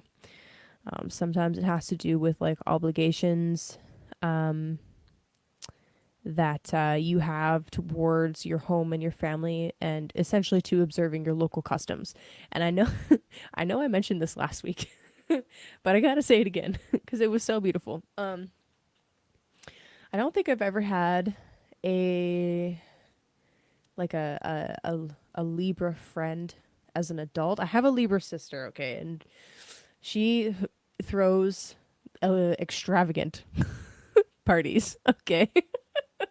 Like, she loves decorating for the season and changing over all of the interior decoration and the exterior decorations and whatnot for the seasons, especially Halloween. She fucking loves Halloween. Anyway, but all of them she'll do every season. And then when it comes to like throwing parties for her kid, her child, um, the decorations are obnoxious, in my opinion. They're not really. They're perfect. Okay, she's got a little girl. She's a little princess. Okay, she loves her princess stuff. It's super cute. I think it looks like a unicorn puked, but that's what she wants, right? Like that's what the kid wants, so that's fine. And it's beautiful. It's quite a sight to behold. So anyway, Libra, as Sagittarius season approaches and begins here, this is a big focus for you, right? The third house can also be associated with our mindset, because our mindset is reflective of our environment and vice versa, right? So anyway, when it comes to like short travels, short journeys, I think that's one of the more obvious ways you're going to see this particular transit, the square to Saturn, where let's say you want to take a quick drive to see one of your siblings. Hi. Speaking of sisters, but there's a square to Saturn here, right? So maybe there's some work, like quite literally work. Saturn moving through the sixth house, the house of like your mundane toil, daily toil stuff. Quite literally, there's work that's holding you back. You've got stuff to do. So you want to go do it, but there's there's obligations that you have first before you can do so. Okay. But yeah, I mean, really, this isn't a bad square by any means, and it's like I said, it's a very short transit. It's not something that's going to be there forever. It's just there's like the desire, especially Mars moving into the third house. The desire is there, like yeah, I want to go see my sister or or whatever. It's a perfect example. Clearly, I've got my baby sister on the brain. But yeah, you want to go see them or another family member or another friend or whatever. But there's like maybe there's work that has to be done in the car, and you got to do the oil change. Saturn, by the way, is associated with oil, especially in ancient astrology and still in Vedic astrology. Nowadays, modern astrologers will say that's Pluto. It's actually Saturn. So anyway, got to do an oil change, right? Got to switch the tires over. You got to do some really boring, mundane stuff before you can do the travel. How this could play out in other ways, like on a more esoteric level, well, since this is your third house, and since Saturn is in your sixth house, if you are wanting to make some kind of improvement in your mindset, well, again, there's like some discipline that needs to be applied. This is like the ultimate pull yourself up by your bootstraps kind of transit. It's like, hey, yeah, there's no magic pill, by the way. You actually just have to do the work. And even things like going to therapy, you still have to do the work, right? There's still effort that you need to put in that doesn't necessarily feel very nice in order to make those improvements. Okay. Yeah, that's just a quick rundown.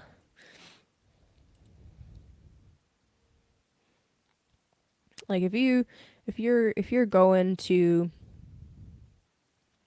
talk to somebody about your mental state, your mental well-being, they're not going to do the work for you. They're going to show you some practices that you can do, and you have to practice it outside of the therapy office, right?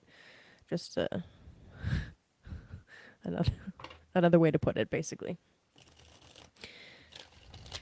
So a couple of ways to look at that transit for you guys.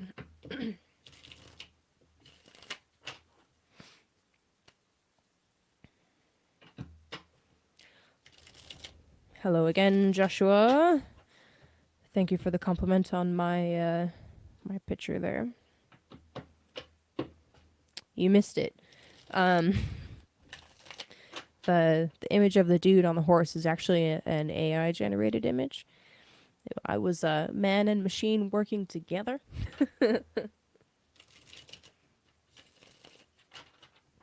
I gave in and allowed myself to use new technology. Shocker. Oh, Libra. That's beautiful. Okay, so you're the second sign that's gotten an ace. I like that. Okay, Ace of Pentacles. The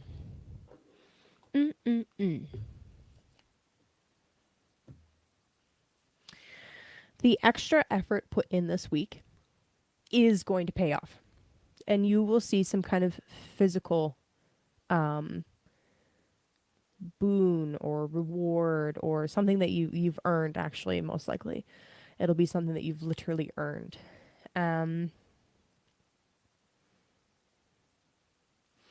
So whether it is needing to, so I'll go through my examples real quick. Okay, so let's say you want to take a quick trip, a quick journey, the third house, right? Please, please put in the necessary work to make sure that your vehicle is in tip-top shape. All right, it doesn't have to be perfect, right? But like, it's a great time of year right now to do, your tire rotation and change your oil and like do, some of the basics, just basics. It'll be fruitful, right? You extend the life of your vehicle and you're safer for whatever journey that you want to go on, right? If you want to kind of start incorporating something to improve your mental mind state, right? Again, third house, your mind. That square to Saturn, again, is really just putting in a little bit of extra effort to clean up the environment on the external side of things, and that you'll see a huge reward as it's mirrored in your mind as well, okay? Vice versa. Yeah, and actually also sorry, I keep hitting my microphone. Apologies. Since that Saturn in the 6th house is there, I kind of get the sense of like, there could even be some kind of like opportunity that arises at work. So work is 6th and 10th house, okay? So there could be some kind of opportunity that arises at work because you put in a little bit of extra effort into, maybe how you're speaking to other people, or because Mars is there, maybe you speak up and defend yourself about something. This could actually bring about some kind of opportunity, maybe to take on an additional task, or move to a different maybe not move to a different position in the company. I feel like that's more 10th house kind of thing, but regardless, there's something that you're going to be undertaking that's going to improve your well-being in a very physical, visceral sense. So that's great. Excellent news. Excellent news. Good to hear it, Libra.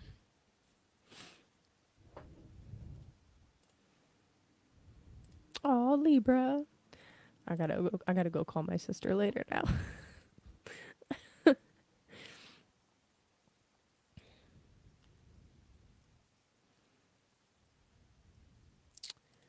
All right. Virgo. Melanie's just in time. Okay, so Sagittarius season for you guys, for Virgo. This is highlighting your 4th house. So 4th house is our anchor. It's the subterranean realm. This is the house of our home, our property. Has to do with our family, our ancestry, especially our parents. But definitely dad. Sometimes mom is associated with the 4th house too, I'm learning. There are quite a few texts that mention parents plural when talking about the 4th house, but I've also seen it as just dad, and then of course modern astrology it's just mom. So Totally depends on what school you're following. But anyway, it has to do with our land, right? The past, mysteries, origins, foundations.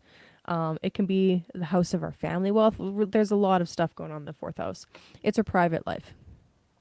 Okay, so Sun moving into the fourth house, Mars moving in 2 days later. There's just a focus on the home, right? So really, like, this is this is a great time of year for cleaning up around the property, right? Especially for Virgo.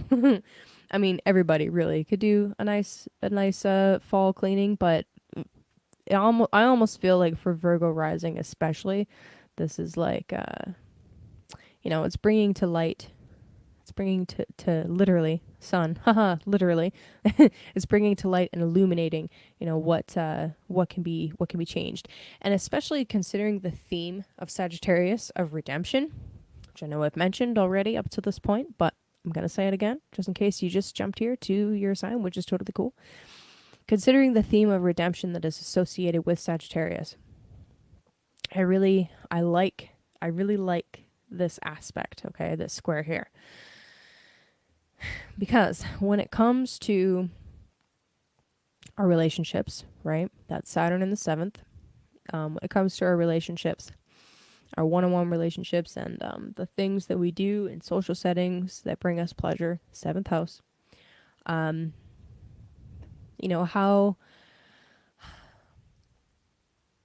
is it easy for you, or does it feel? Or let me rephrase that. Does it feel better for you to go out and be able to enjoy yourself if your home is in a good state? It probably does. I phrased that kind of weird. I'm sorry. Grammar is not working tonight. Apologize for that. But yeah, I think that you will find that it is a lot easier to focus on any kind of relationship stuff if the property is taken care of, if the house is taken care of. So this is kind of an interesting square, right? It's not going to last for very long, right? The sun and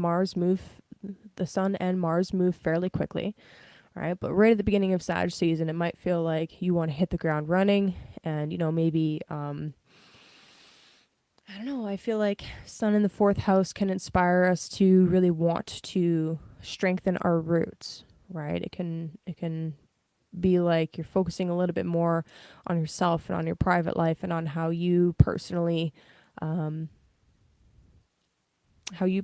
feel, and what kind of practices and things that you do. This is a yang house after all. And Mars is there, so literally we're taking action. What kind of things do you do that help you feel stable and grounded and anchored, right? And how do those things assist you with your relationships? And it could actually be that there's a little bit of tension here between, what you want out of a relationship or an existing relationship that is ongoing. And, do they help you feel grounded? Do they help you feel like you're stable or not, right? Thus the tension. That's the question. If they don't help you feel grounded, if they feel like they're pulling you off of your stability, there's something to consider, some questions to ask, some things to explore with them. Can there be a compromise? Is there some kind of action that needs to take place in order to kind of like help you stabilize a little bit?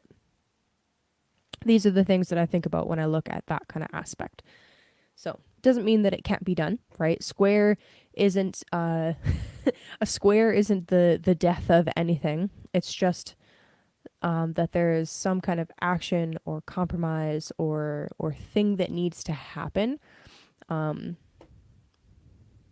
for there to be some kind of like resolution. So anyway, that's nice. Ooh, yes. Clean the gutters. Weren't we talking about this last week? And you're like, yeah, I gotta do that.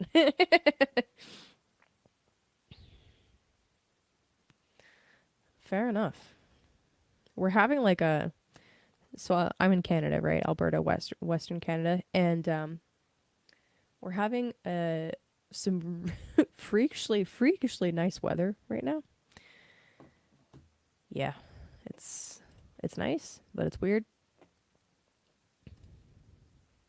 I wouldn't be surprised if we got like a crazy dump of snow just out of nowhere. That is usually how it goes. It's like, wow, really beautiful weather, and then like deep freeze. It's fun. It's fun. Okay, Virgo.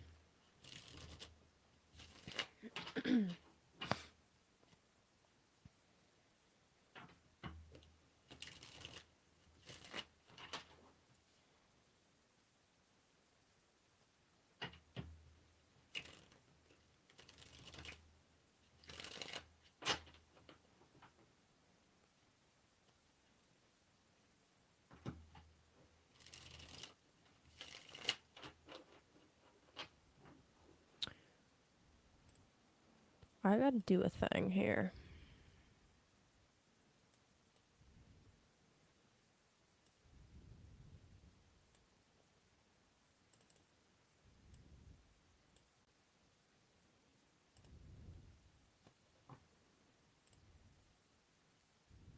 Hold up.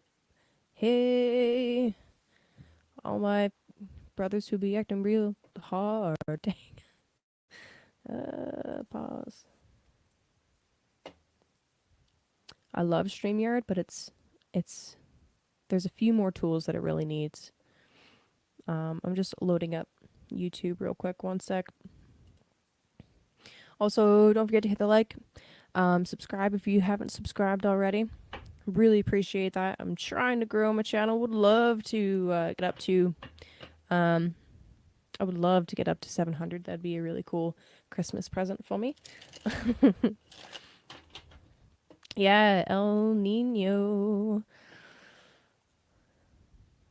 That's what I wanted.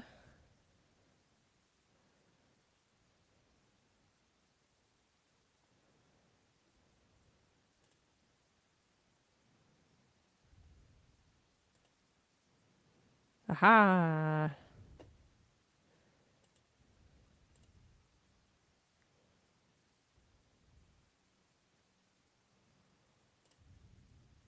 Doop.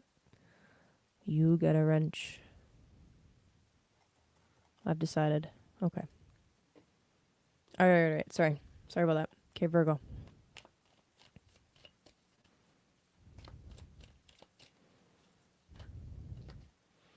Virgo, what do we got for you?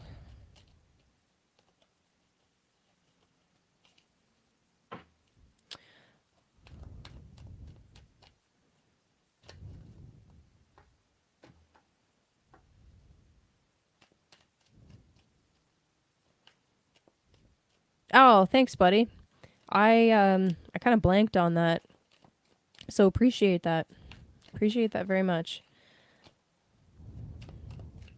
I'm not very good at that stuff. What is it called? Self-promoting? Yeah, I'm not good at it. I don't know why. Some internal mental block that I need to work on. Yeah, teamwork. Ooh, ooh. All right, Virgo. What do we got for you?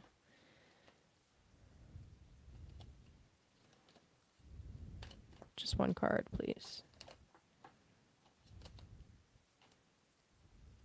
Some interesting card combos, but I want just one. Not like 10. That'd be great. Thank you. Ha, there it is. Okay. Virgo, you got the Queen of Swords.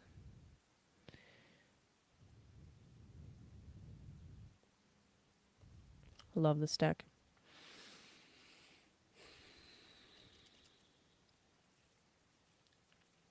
So the Queen of Swords is the first two decans of Libra. This is where she governs. The first two decans of Libra and the last decan of Scorpio.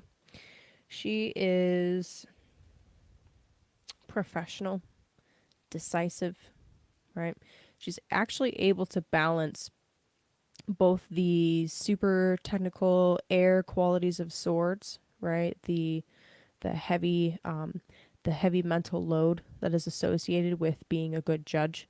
But also she has this strong intuitive side as well.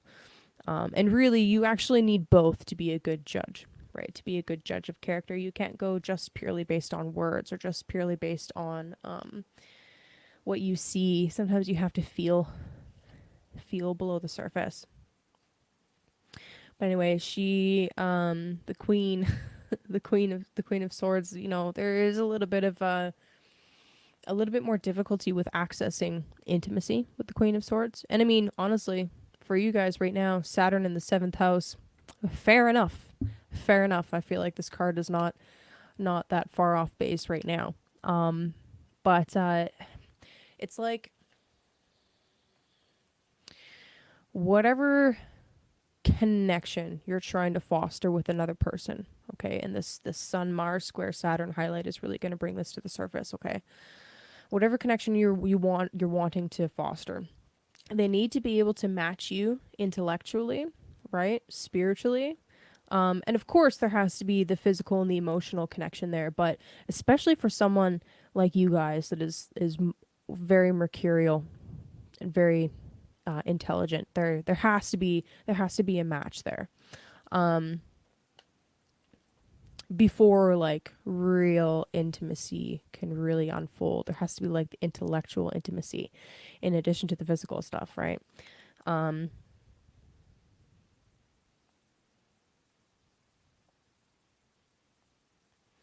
Yeah, there's this quality to the Queen of Swords of,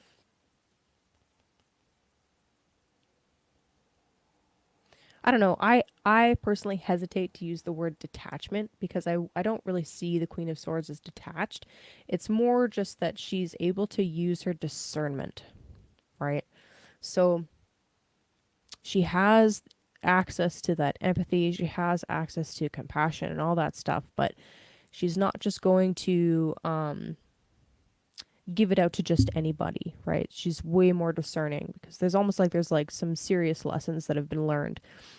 So, and it's not like a cruel withholding either. Also, hey, Nicholas, it's not like a cruel withholding or anything like that. It's just, hey, I've seen this pattern before. I don't like it. I know how it plays out, right? She's got the ability to mentally like play it out and see. So I'm going to be a strong and strict judge of character in this particular case because I'm protecting myself and I'm protecting everybody that rely on me, right? The queen and the king both run the kingdom, right? But a lot of people rely on the queen. So anyway, that's that. So perhaps how to tie this into the astrology right now is there could very well be something this week as the Sun and Mars ingress into Sagittarius where you're really realizing that some connection that you have that you're wanting to kind of continue to cultivate or considering whether to continue to cultivate it, do they add to your life? Do they add to a sense of groundedness and inner well-being, right? Do they like assist with the foundation of your life, or do they kind of knock you off balance in any way? Do they make you feel unstable in any way? You'll notice the queen, she's on a stone throne. I think I have a sneaking suspicion that all these court cards are on stone thrones, and now I'm not certain. Oh yeah, they actually are. Now I gotta look. I'm sorry, guys. Can't just say it, I have to look.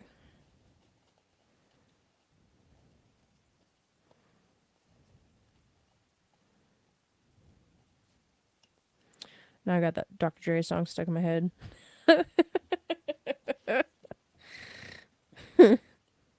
Hold up. Hey, gotta check my tarot deck for the stone thrones. Take a seat and listen to my terrible rapping. Hold up.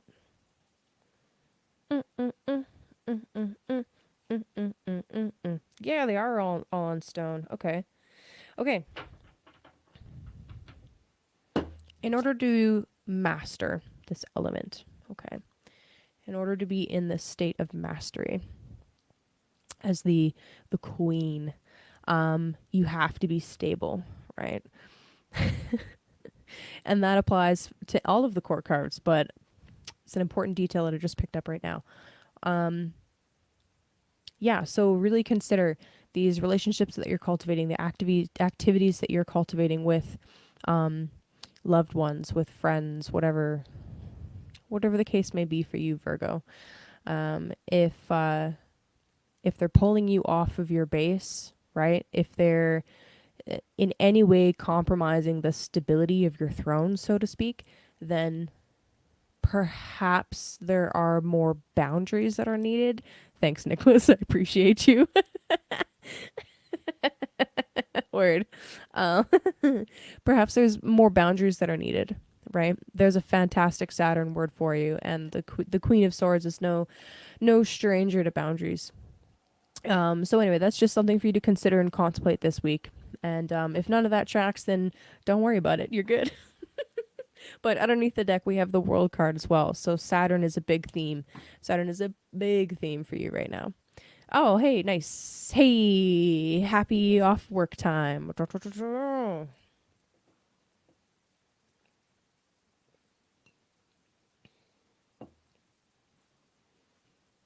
Word.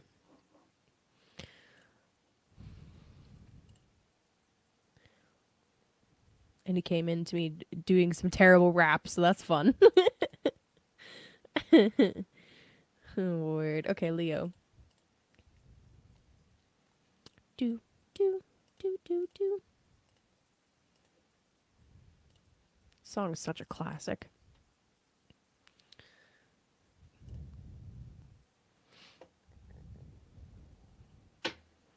All right, Leo.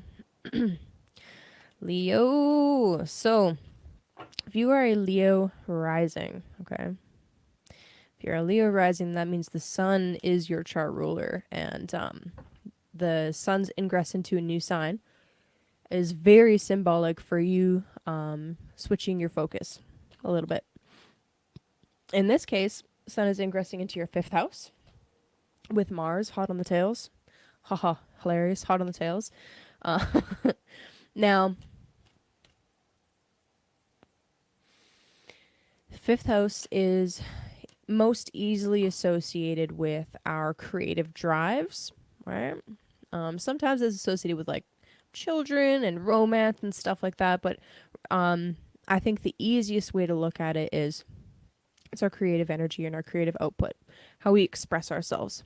And isn't that beautiful? Okay. One way to look at the houses that I really appreciate is when it comes to the elemental trine, okay? So the grand fire trine. The 5th house is the child of the 1st, okay? So, Sagittarius is the child of Leo. Leo loves Sagittarius. Aries is the child of Sagittarius. Sagittarius loves Aries. Leo is the child of Aries. Aries gives birth to Leo. So there's like this familial Jupiterian actually relationship with the same element signs. So anyway, kind of cool. So as the sun is moving into your 5th house here, there is an increased focus for the month on your creative drives, your creative energies in general, any kind of projects where you can really express yourself, okay? And like what a what a lovely sign to be on Leo's 5th house, right? Jupiter. So we've got big expressions, right? Expressions that inspire, right?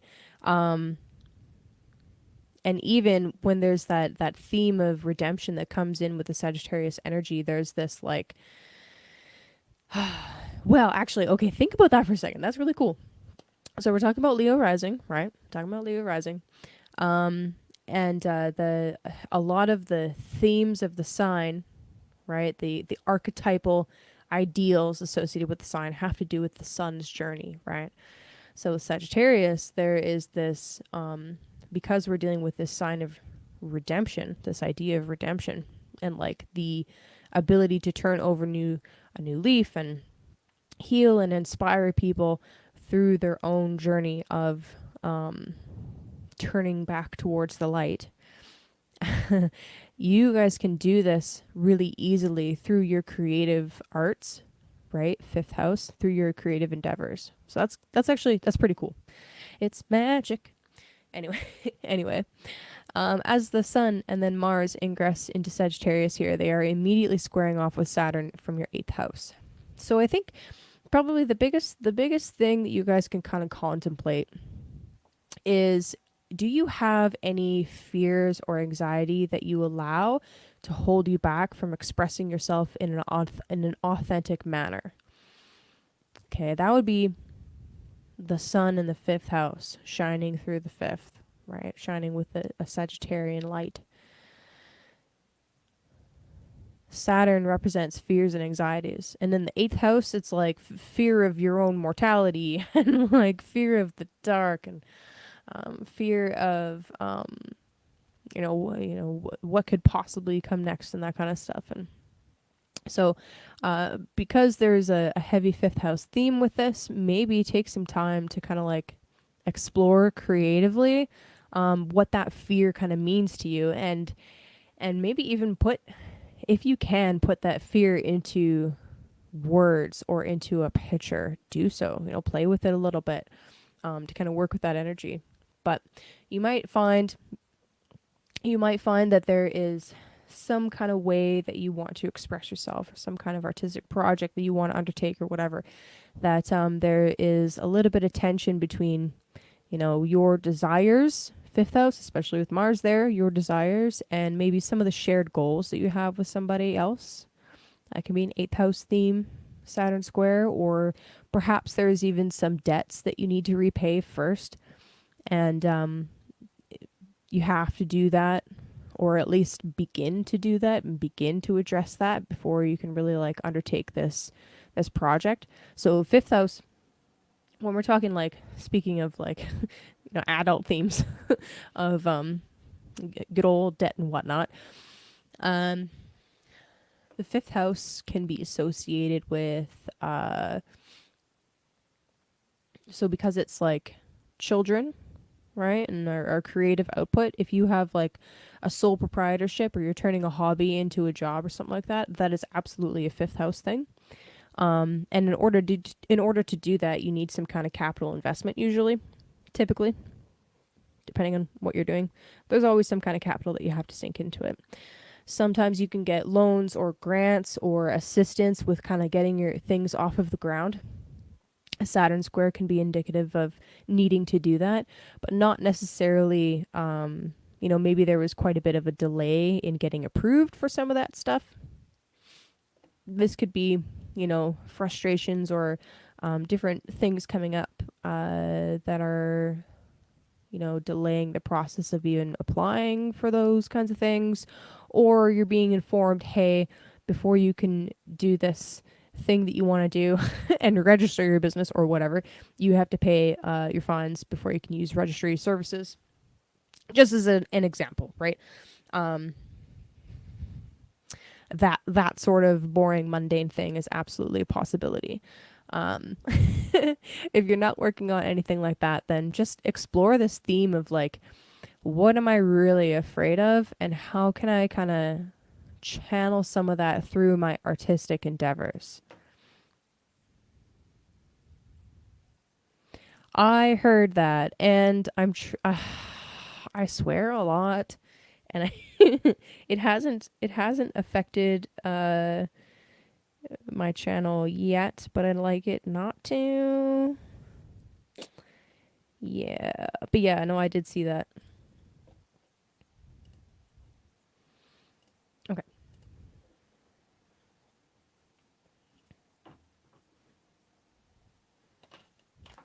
Wow, okay, that was fast. Oh. Cool. Leo. I love it when you show up to your own readings. That's really cool. Okay, so that's neat. Sorry, that's not, oh my gosh, that's not strength. This is the Empress card. I saw a beautiful goddess and just assumed that we got the strength card again. No, this is the Empress. Okay.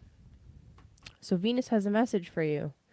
Dun dun dun, the queen in her throne. All right.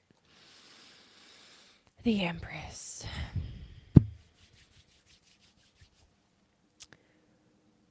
This is a really good sign if you are working towards trying to secure some kind of funds or investment, or, you know, trying to move forward with some kind of joint operation with another person. That's that Saturn in the 8th house thing, specifically to help with your artistic endeavors or some kind of artistic creative output that you have. Okay, so Empress coming out, really nice sign. This is a promise of abundance, right? This is a promise of the ability to gather resources and assistance to you to, help fulfill some of those desires and help you fulfill some of the underlying kind of like drive towards creativity that you naturally have. I think this season is going to be really more overall positive for you than negative, especially if you're able to kind of get over this first like initial hump of with the square to Saturn. And I think actually, Leo, it may be prudent for you just to do. Okay, I'm gonna give you I'm gonna give you a little bit of homework, just a little bit though. As far as the synodic cycle with Saturn goes, so that's the meeting of Saturn and the Sun, which is you. This is considered to be like the third quarter square. Okay, so if you were to compare it to the moon cycle, it's the third quarter of the moon. So we're actually getting ready to close out this particular Sun-Saturn cycle, and we're at like the ending phase of that, the third phase, if you will. This is the third major arcana. It's kind of neat. Okay, so anyway, think back to when the Sun and Saturn connected last. I believe it was in Pisces. I would have to look it up. Pretty sure it was in Pisces. But anyway, around that time, so Pisces season last year, or earlier this year, sorry. Around that time, there was probably something that you were starting, or something that you had like received or had to sacrifice in order to receive something. Think back to around that time, because this particular cycle is coming to a close, and it is important for you guys. Okay, I mean it's important for everybody, but I don't know. I feel like giving Leo homework, so so reflect a little bit about back on that time, and if you'd really like a specific date, feel free to leave it in the comments. Just ask me like, hey, Kaylee, what was that date when Saturn and the Sun connected? And I can pull it up for you if you don't know how. But yeah, think about it, because you have kind of already moved through the point of manifesting and kind of bringing that seed that was planted to fruition. And when we get to the third quarter phase of any particular cycle with this, with the Sun in particular, there is a kind of like, it's almost like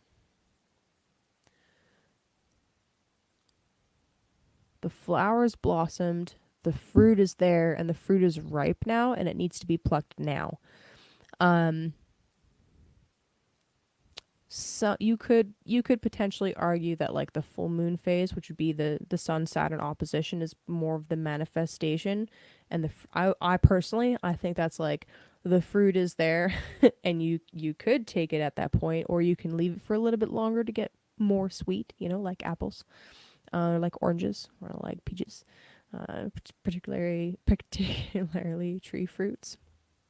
So anyway, there's something about this particular week where you're seeing the fruition of effort that's been put in previous to this point. There's still a little bit of a delay. There's still some kind of obstacle that needs to be kind of surmounted first, but it's there. It's ready. So. Oh, wow, that's super cool. Check it out. What's on the bottom? We got the Hierophant, which is Taurus's card on the bottom, so that's kind of neat. There's a big Venus theme for you guys right now, which is fascinating. So that's cool. Cancer.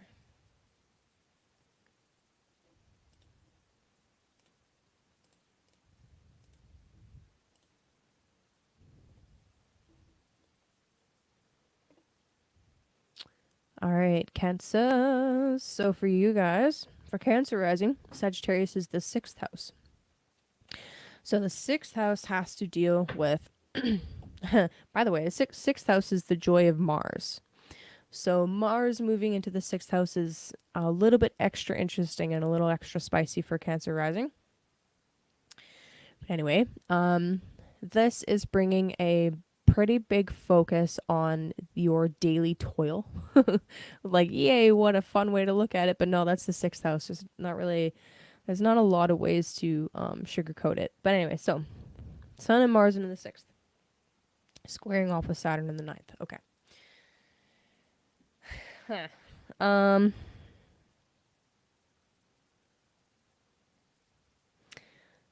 There's a much bigger focus for you guys on your daily tasks. And perhaps the sun is kind of bringing some awareness to, the things that you do that are really tedious, really kind of monotonous. But at the same time, like, there's importance in that work, right? And that square to Saturn can be like,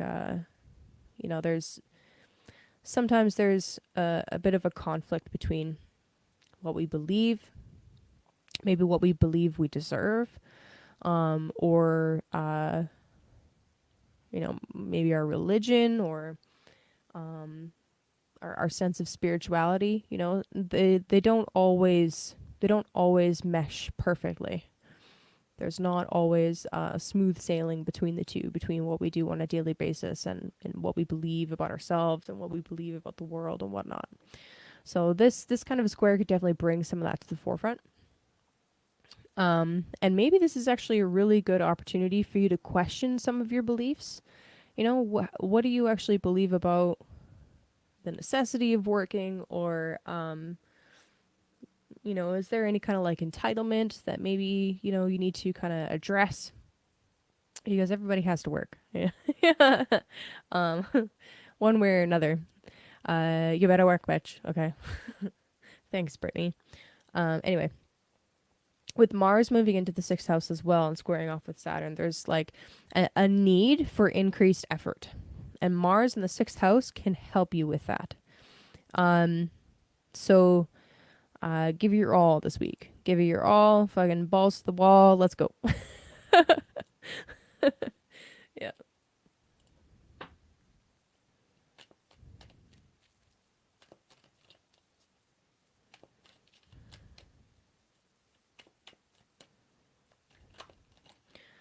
Balls to the wall.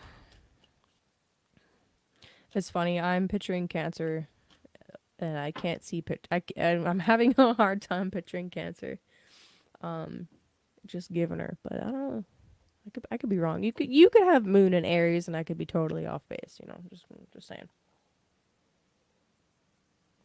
And the card that you got is the King of Cups. Hilarious. Okay. So the King of Cups.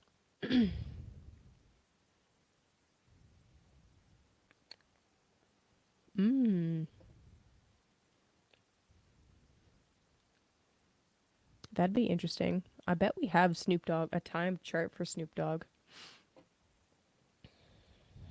I want to look it up, but I don't want to get distracted. Somebody look it up.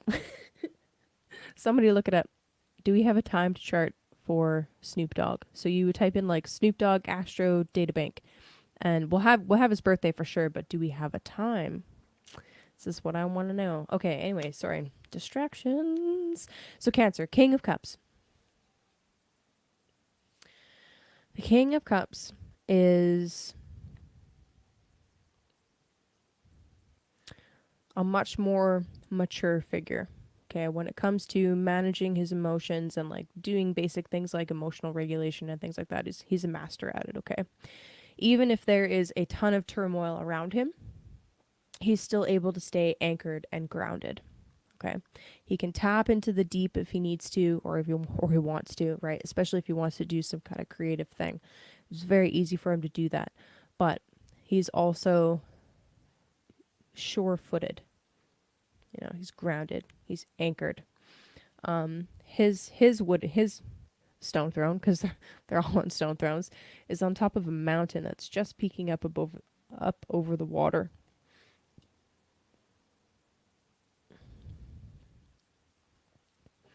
I like to view the King of Cups as,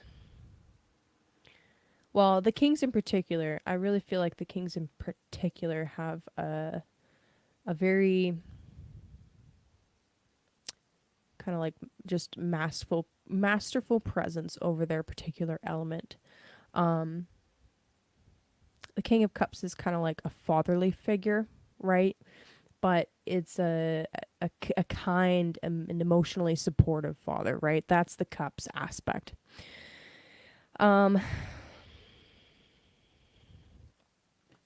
you guys, how this kind of fits into the astrology here. So I kind of view Saturn for you guys right now. So since Saturn is in the ninth house, this can represent somebody that you look up to, right? Like a spiritual leader, or like a fatherly figure. It doesn't actually have to be biological, by the way, obviously, but somebody that you can rely on for support. So if things feel a little bit crazy, say in your day-to-day life, maybe at work, maybe you've been given a ton of extra tasks, that's that Mars energy, right? You have somebody that you can like talk to and rely on for support. Now, this is a square aspect. Okay, this is a square aspect. So the kind of support that you're looking for, you might not get it. What you're more likely to get is like, hey, here are some resources. Or, hey, I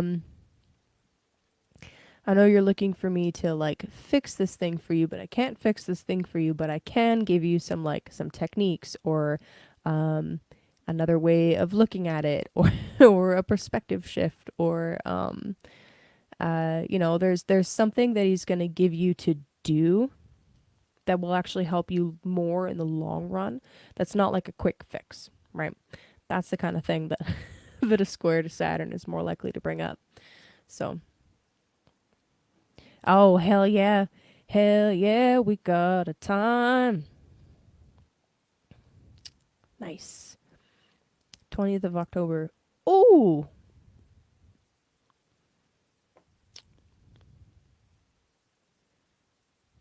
Long Beach, Cali. Okay. If there's still time at the end, we can look at Snoop Dogg. I'm gonna star that. I'm putting that to the side. All right. See you later, Danny. Okay. So anyway, that's Cancer. I am being way more on top of my banners today. This is good. This is good. All right, Gemini. Gemini. Sag season is fun for you. Okay, so this season is all about your seventh house. So, seventh house. Seventh house, of course, most commonly associated with things like marriage, obviously. It is also associated with, pleasurable activities that we do in the evening. Okay. So this is how you connect with other people in social settings. That's what the seventh house is really all about. Okay. Ceremonies, things coming to completion are signified by the seventh house. So contracts that we sign with other people are social obligations. So this is like obligations to society. This is like obligations to other people, okay, like friends and stuff. So that's the seventh house. Quick rundown. The Sun and Mars moving into the seventh. This is very significant for, if you've got any kind of like, if you have your eye on somebody, say, for example, or, it's bringing extra focus on the area of relationships in general. Okay. Now, with the square to Saturn from your 10th, Saturn's up here in the 10th house. Wow, there's 10 in the chat. That's pretty cool. So with this square to Saturn, it's bringing in, an acute awareness of the tension that can sometimes exist, or often exist, between, our obligations to society, or work or career, the responsibilities that we have to the world, and the things that we want to do and the people that we want to be with for the sake of pleasure, right? So, hey, I want to go to a movie, but I got to work late. Like, that's just one really obvious surface example. Okay. Or, you know, yeah, there's definitely a lot of different stories that you could come up with that, but that's kind of the basic gist of it, right? Like, there's a ton of energy moving into the seventh house of like, okay, we want to focus on pleasure. We want to focus on, enjoying the last light of the sun before winter comes, right? But we there's work to be done. I know, it's plain and simple. There's work to be done. There's tasks that need to be taken care of. What else would I say about this? Again, considering the redemptive quality of Sagittarius, okay, how there is an inevitable return towards the light, consider this to be like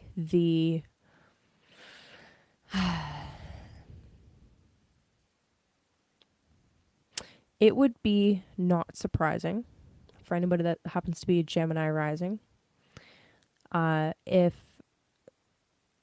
there's like an increase of like fear or anxiety or other Saturn themes, like some like depression, or you're just feeling down or whatnot, and there's like a need to kind of like fight through that, right? There's that Mars kind of quality coming in. I need to be brave and fight through that, and maybe even rely on or seek out assistance from loved ones and from friends that can kind of assist you and help kind of lift you up a little bit until you have that turn back towards the light as well for yourself.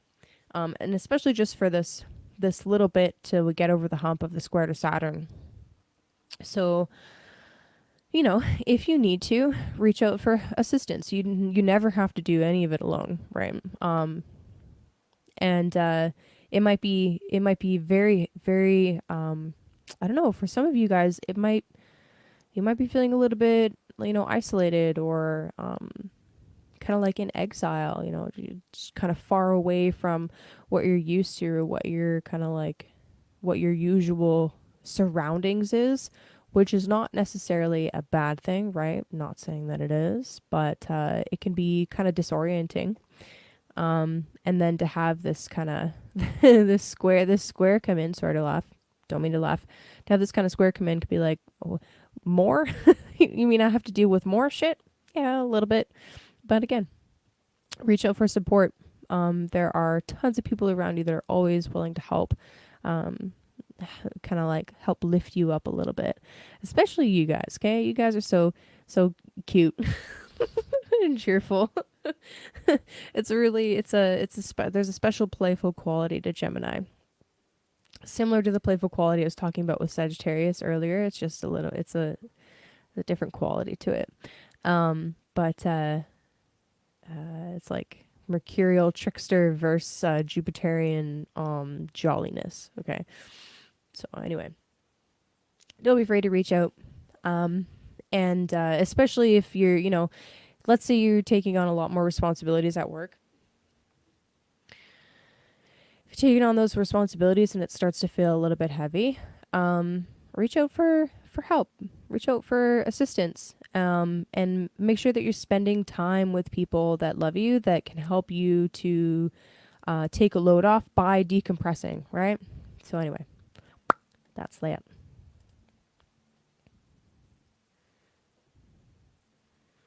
What are those emojis?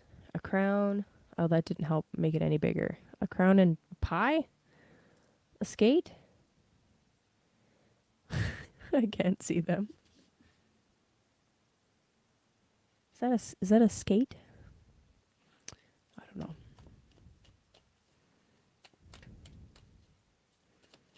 They're so small on my screen. All right, Gemini, what do we got for cards for you guys?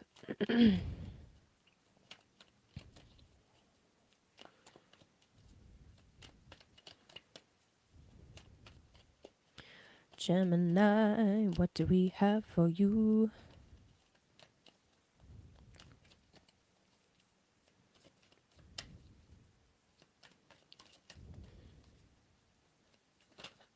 Woo! Oh, it's a cup. Ha! Gotcha. King of Cups.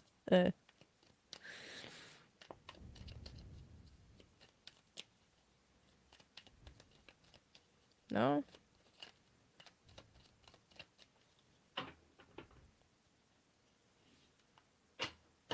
Gemini's tongue-tied.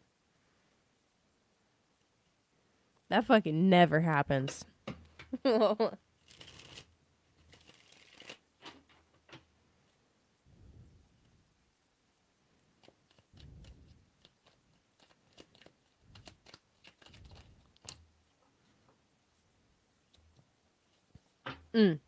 Yep. Okay. Yeah. Some of the additional responsibilities that you've been taking on as far as your role in society or, oh no, somebody block them. Your role in society or your role in, shit. Just the additional shit that you've been taking on. Oh man, it's been so long. I missed you, Tarot Destroyer. Missed you so much. I think it's coffee. Yeah, word. Multiple accounts, of course. Yeah, so the additional responsibilities that you're taking on, right? The additional roles, there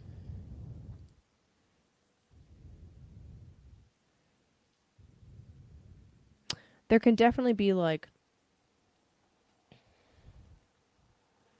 there can be oh man, that totally threw me off, motherfucker. Motherfucker.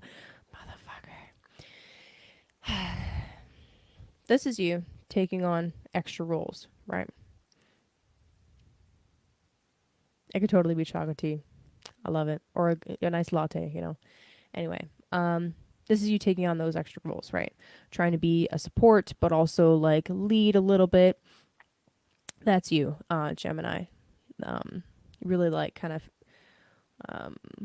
growing into that Saturn in the 10th house kind of thing.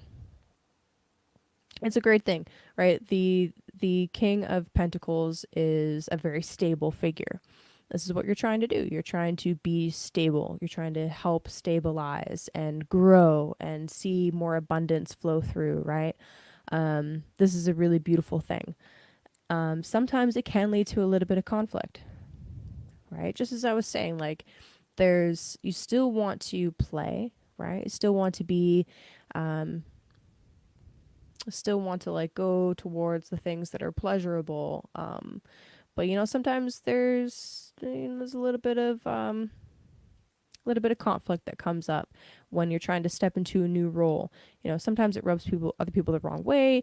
Sometimes you can't just like make changes and take action. Sometimes you need to like pass it by other people. And there's oftentimes different people, maybe they don't like the changes that you want to implement, or maybe there's maybe there's a little bit of sometimes people might feel like threatened by it. It totally depends on your situation, obviously, but what I'm seeing with this is, yes, there is a little bit of a hiccup here, right? With that square, there is a little bit of maybe some of your suggestions aren't received 100% the best way, at least from your perception anyway. But keep at it, right? Keep offering different perspectives because they are valued, right? Especially from you, Gemini, because you have the ability to look at things from so many different angles. This is a very valuable skill. So keep offering your perspective, keep offering your different way of looking at it, looking at the different situation, or trying to help improve the design flow of a thing, or whatever the case may be. Expect a little bit of pushback though, right? This is the 5 is a challenging card for sure. There's definitely a challenge here. Expect a little bit of pushback, but it's safe to improvise, and like kind of keep in mind one thing I will say. Okay, one thing I will say is your chart ruler is in kind of a difficult place right now, and something that I didn't mention but is happening next week is there's going to be a square between your chart ruler Mercury and Neptune. So we can touch on that a little bit next week, but just kind of like keep in mind that even when you have the most beautiful, most aesthetically pleasing, right? There's a nice little sextile between Mercury and Venus. Even when you have really beautiful aesthetic ideas, and it's like this would really would be a fantastic way to channel your creative energy. There's still like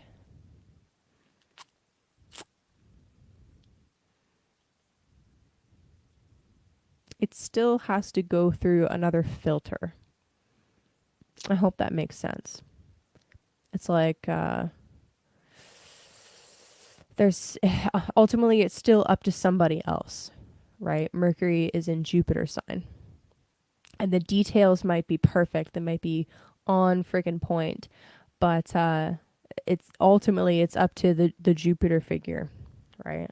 And you might not be seeing perfectly eye to eye right in that moment on that particular topic, which again is not a bad thing. So keep just focusing. Oh, let me remove this. Keep just focusing on how to stabilize, how to beautify, how to increase the physical attributes that you're working towards together, and don't be discouraged if there's a little bit of pushback or a little bit of interruption or a little bit of a hurdle that you need to go over, because that is the theme of the week is hurdles, distractions, and hurdles and distractions. We'll just leave it at that. Man, it's been so long since I got spammed by somebody. It messed with me. Do you guys remember the Nazis? That was wild. Ah. Oh man. That was a good time. Okay, Taurus.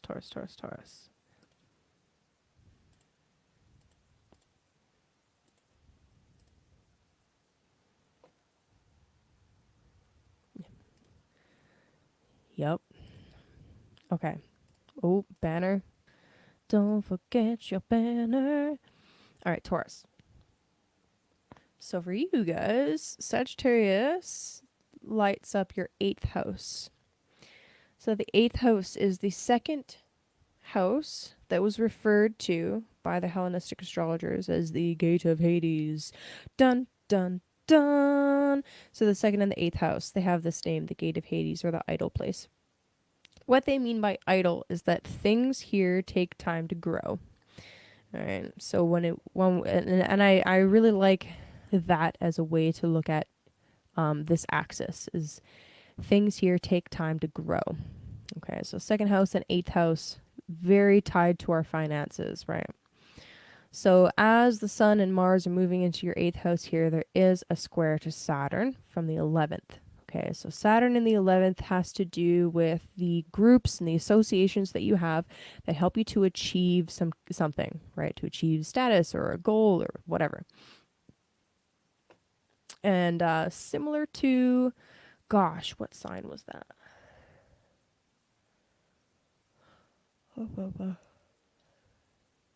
Similar to Aquarius rising, where the square was happening between the 11th and the 2nd. For you guys, it's the 11th and the 8th. There could very well be like some kind of a delay or obstruction that's occurring where there's some kind of group or association that you want to be a part of. And again, this is not like general close friends. This is like alliances and networks that have a purpose. Perhaps there's something there where, there's some kind of debt that you owe them, right? That could be the very easy way to look at that square there. Or there's some kind, so there's something. It might not be monetary, right? It could be like a physical labor, or I don't know, some kind of item or something that you owe right before you can be like accepted into the cool kids club or something along those lines. Um, this could also be bringing up actually fears and anxiety around intimacy. Interestingly enough, especially while that square is active, Saturn is often associated with like fear and anxiety, and I mean the eighth house is definitely associated with things like fear of death and not necessarily super bright, fun, happy topics. But with this square, I really feel like because this is such a short transit, right? It's only a few days until both of these planets have moved past the square to Saturn.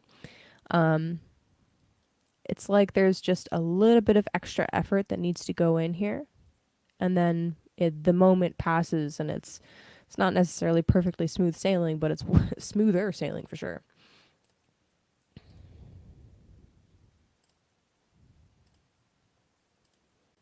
Just want to double check that actually worked on YouTube. So, how else could you see this play out?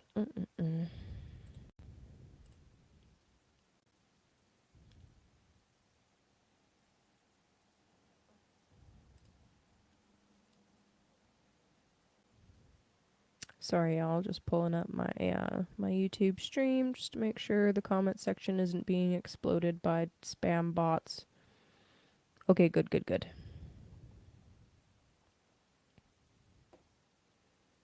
All right, sweet. I'm good to go. All right, so yeah. So I think a constructive way for you to think about this transit, Taurus, is what kinds of associations do you have right now that are impacting the values that you have for yourself, but also you get the shared values that you might share with a partner, or the shared resources that you have with a partner, right? I had a teacher in high school that said, "Show me your friends and I'll show you your future." I This is very true. This is very, very true. The people that you associate with can absolutely help to elevate you, or they can help to pull you down. And what's very true is that if you are dealing with any kind of like, you're trying to make healthy changes in your life. Oh, nice. That card's perfect. If you're trying to deal with like, maybe like changing well, eighth house can be associated with drugs. So let's say you're trying to get sober. If you're always hanging around the same friends, they are not going to help you. They're going to pull you down. They're going to end up making it so that you use again, either by just bringing it around, or just just the association that person has in your mind with that substance. Speaking from experience, by the way, will get you to break that sobriety and use again. Okay.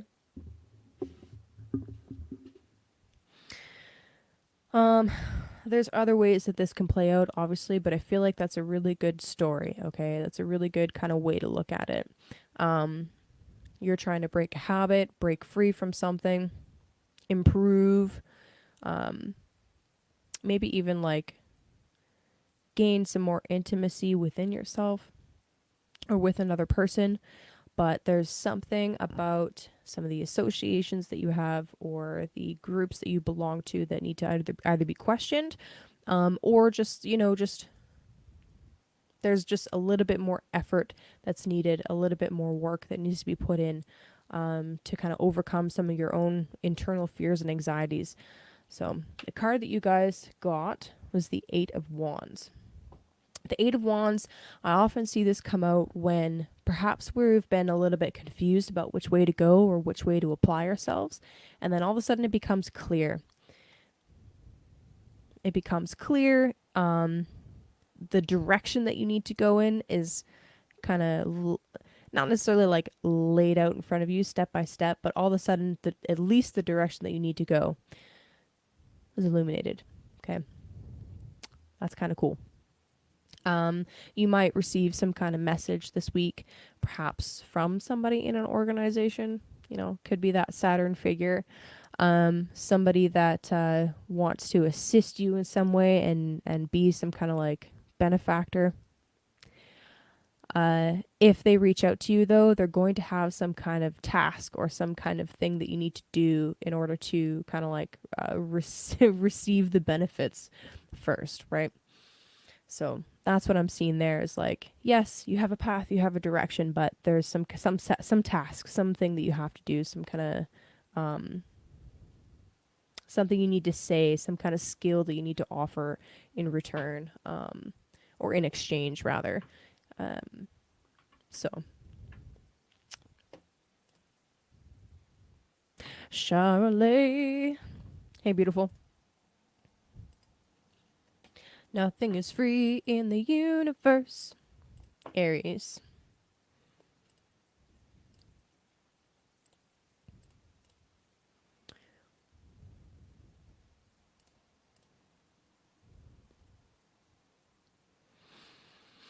Okay, Aries.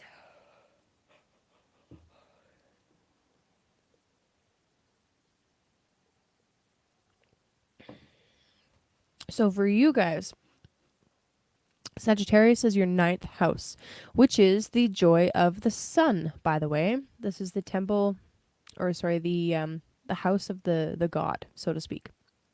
The joy of the sun. So, pretty cool. And also, Mars, your chart ruler, will be ingressing into the 9th house as well. Now, the 9th house is associated with long distance travel, right? 3rd house is short distance, your neighborhood. 9th house is long distance, so foreign countries. The 9th house is also associated with our spirituality and religion, right? One of my teachers, Gemini Brett, likes to call it the temple or the university that we study in. Okay. So in order for Aries to walk the Aries path, they must study in the temple of Sagittarius, which is super interesting. Sagittarius, as I've mentioned already, has this really interesting redemptive story arc to it, where sometimes they kind of fall into like this nihilist, whatever. They fall into this kind of darker kind of path for a little bit, where they can be very just dark and hopeless, right? And then they inevitably go through this turn where they turn back towards the light. So you can view this as there's a study here for you of how to turn back towards the light, right? Kind of cool.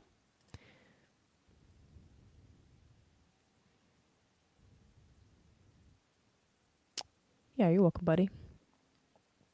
So, contemplate this for Sagittarius season, right? What kind of like story arcs have you had personally in your life where you've gone through your own dark night of the soul and then needed to turn back to the light eventually, and then you did, right? And how can you help people just by living that story out and sharing it, right? The 9th house can also be associated with things like publications and teaching. Right, that's the the university kind of vibe to it. So sharing that story and telling people about that story is incredibly inspiring, and that is one way that you can use this kind of energy of Sagittarius season is like putting out work and publishing stuff that's like, hey, this is my story and my redemption arc, right? And if you haven't gotten to that point yet, like let's say, since Mars, by the way, because Mars is still under the beams of the sun, he's still combust. And now leaving his own chariot, leaving his temple, you might still be feeling like you're going through your own little underworld journey for a little bit. So if that is true, perhaps reading some stories that have that theme to them can be a really helpful way to kind of assist yourself with moving through this particular dark patch, so to speak, right? So as soon as Sun and Mars move into Sag, there's this square to Saturn, right? Saturn's in the 12th house for you guys right now. And again, Saturn is often associated with our fears and anxieties, straight up. There's so many themes to Saturn, but one of those things is like, hey, we're immortal. Our bodies, anyway, our 3D reality is temporary. And, how, since these are two very spiritual houses and two very spiritual signs, I mean, how closely are you identified with your 3D physical body? I personally talk a lot about grounding down into the physical, and we're trying to anchor spirit here, and we're not trying to escape. We're not trying to run away through some kind of spiritual program. But at the same time, this is where the duality of Saturn comes in. At the same time, yes, we are living in a 3D physical experience, and that's why we're here, but we're not ultimately our bodies, right? We are more than that. So what are your beliefs around that kind of stuff? How spiritual are you? Do you have any spiritual practices that you like to engage in that help ground you down into the physical, but also help lift you up out of dark spots, right? That's how I feel this square kind of playing out for you guys the most, and an easy way for you to kind of work with that energy, especially if you're still feeling like you need to be in the shadows and you need to be in the background for a little bit. That's okay. Honor that. Right? Honor that. That's a part of the Mars Sun synodic cycle. Is it takes some time for Mars to reappear in the sky again. Okay, so symbolically, it's okay if you're still in the background and you're still kind of working on things behind the scenes. That's a part of the Mars Aries jam. Yeah, I can't fucking say that word. The H is just in a weird place. I don't know. It's funny because I can see it, but I can't fucking say it. That's it happens when you learn words through reading. Yep.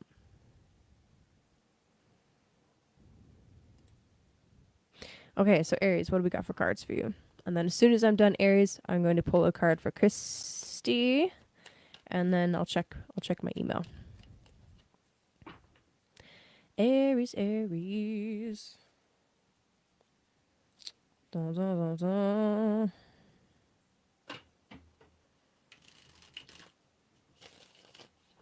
The band? Rancid the band? Word.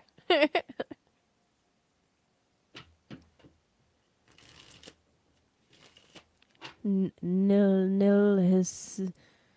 Oh, God. Teach Kaylee a word day. Nihilistic? Fuck.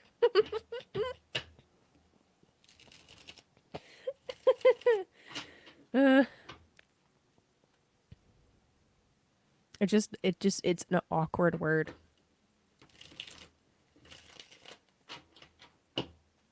All right, Aries, what do we got for you?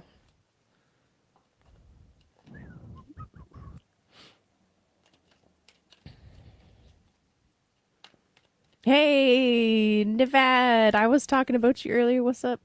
Nihilism. Thank you.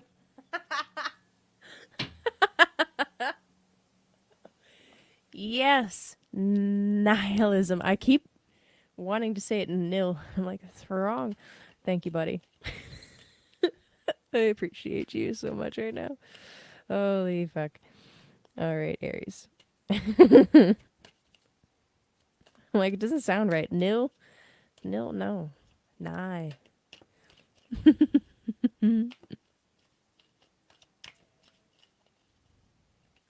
Owl metal? What in good's God world is owl metal? I need to know. All right, Aries. What did I just say? Okay, I will. Shit, all right. If you feel, Aries, like you still need to be in the background for a little bit, that's okay. It's okay. It's okay. These things take time, right?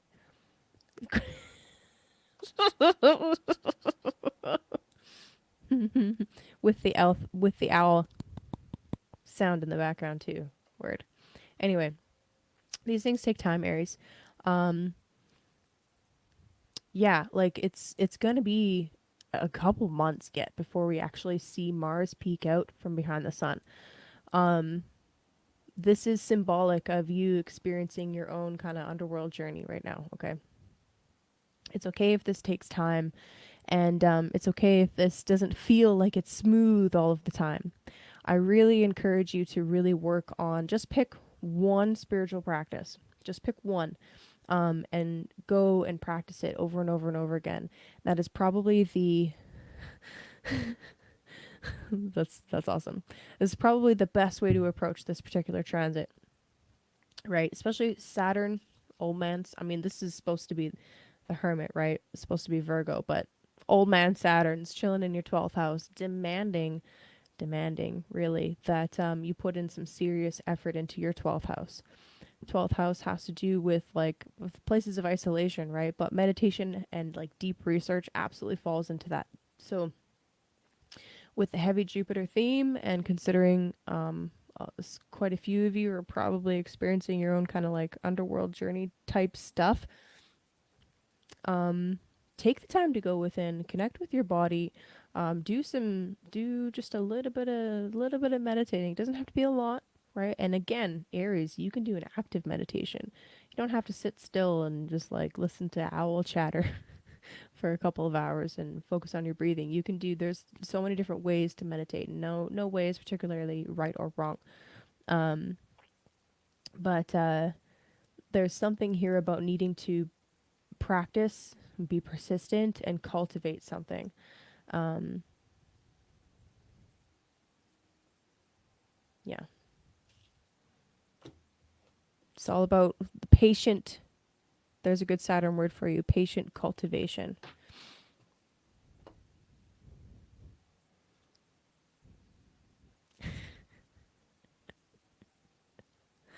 Oh gosh.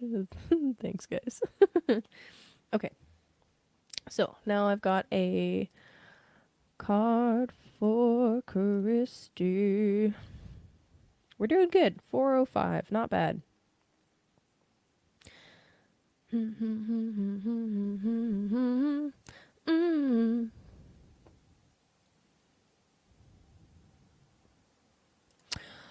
Your ninth house. Your ninth house. Sagittarius will not be the temple or the university in everybody's chart. It'll only be that for Aries.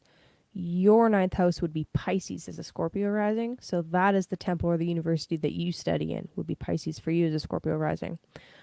Mine as a Capricorn rising would be Virgo. So the temple or university that I study in is fucking Virgo. Yay. Yeah. But yeah, no, I totally I was talking about you earlier. Okay. Christy, my favorite Aussie. Current energies presenting. Girl, I know your chart, but thank you. Oh yeah, you've got some crazy placements. I mean, badass placements. Oh, just kidding.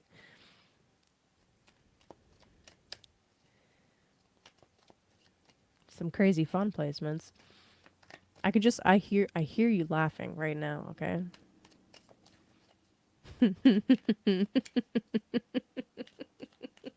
Yep. Okay. Okay, all right, a card for Christy. Ooh. Oh, Cancer. Yes, that's what I meant. Thank you. Thanks, buddy. That's what I meant. Okay. All right, Christy. Current energies for you right now. Okay, so I got the Hierophant. Weren't we just talking like 2 weeks ago, a week ago, about a secret? We were. I know we were. We were. Okay, so this energy is still kind of active, where there is something really beautiful and natural that you have been able to cultivate, some kind of skill or knowledge that you've got. And it's something that you can't just tell people about. You have to show them. Or and like not everybody's going to want to listen, right? So you have to be a little bit selective about who you're telling about it, which is fine. But I really feel like the Hierophant card coming out right now is like you are meant to be demonstrating it in some way. And again, it doesn't have to be in front of everybody all the time, and you don't even have to tell anybody that you're doing it, but there is something to this card about demonstrating and leading by example, you know? I don't know. There's so many associations with the Hierophant. It can be about a formal study. It could be about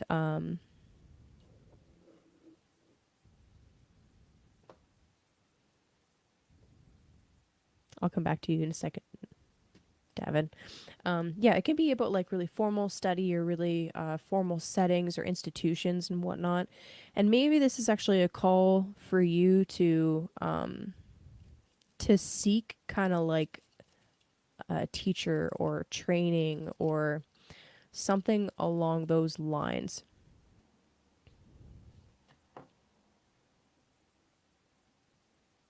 Cancer Sun, Aries Moon, Scorpio Rising.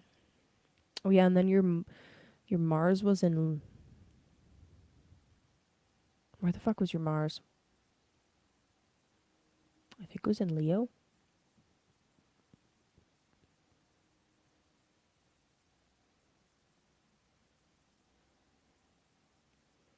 But that Cancer Sun. Yeah, maybe.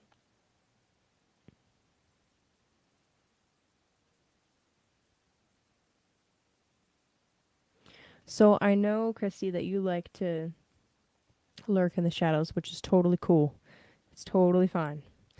But maybe there is something here about since we're still on the ninth house Temple University stuff in the chat here. Maybe there is something here about needing to kind of take some of the skills that you've been cultivating lately, the secrets that you have, and find some kind of whether it's like a course or some kind of sort of quasi kind of official way to study and like practice.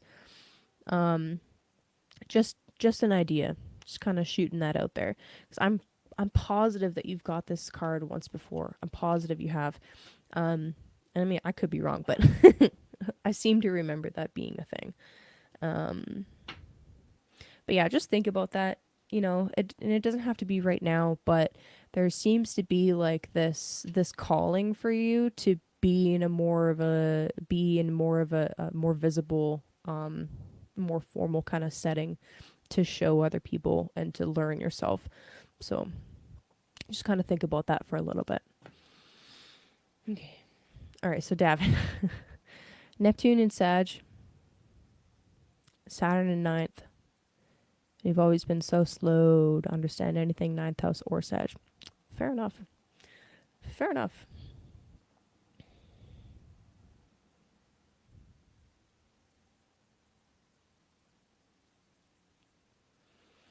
Yeah, and I mean the typical understanding of Saturn is that he does delay the house topic that he's associated with. Right? So but you're past your first Saturn return, so it's almost like I don't know. For people that are past that first Saturn return, which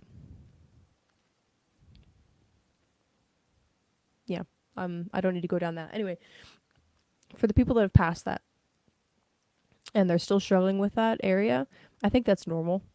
But like I don't know, at the same time, like you're still putting a lot of work into that ninth house, right? Like learning astrology signing up for official courses, right? You're the eternal student, exactly. You're still working with it on like a daily basis. Um, and it also makes sense as a Scorpio rising to struggle a little bit with Sagittarius because it's the second house.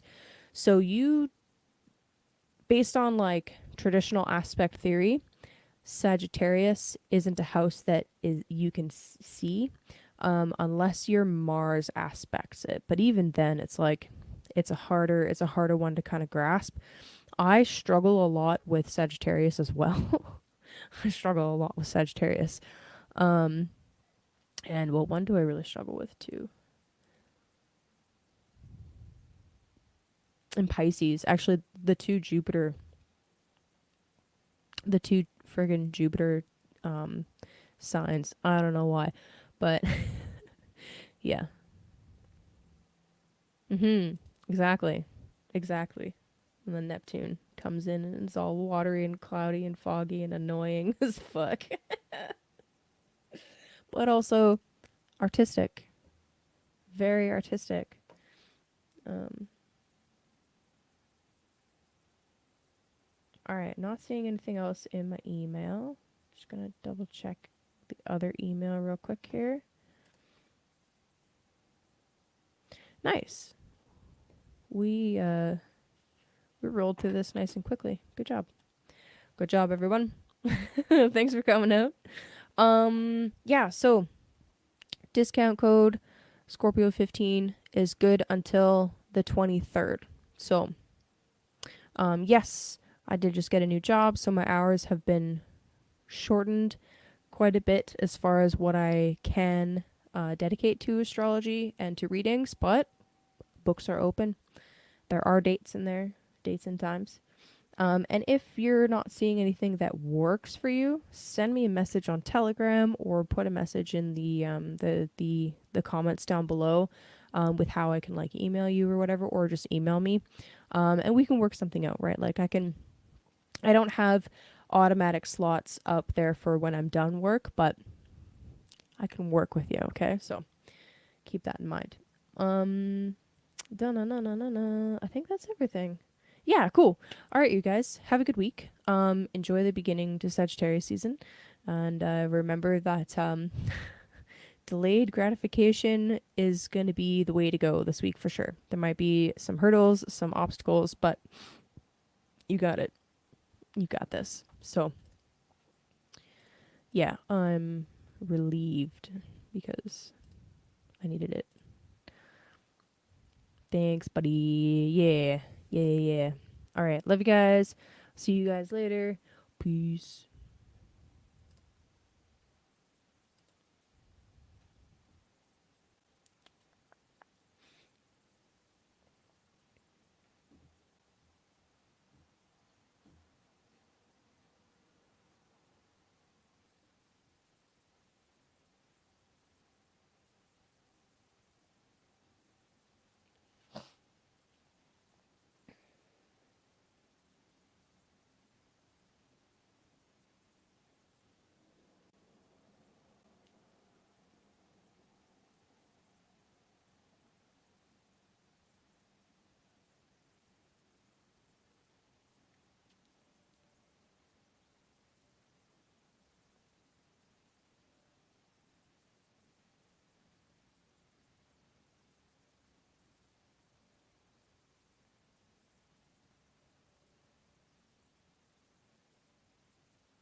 Lies.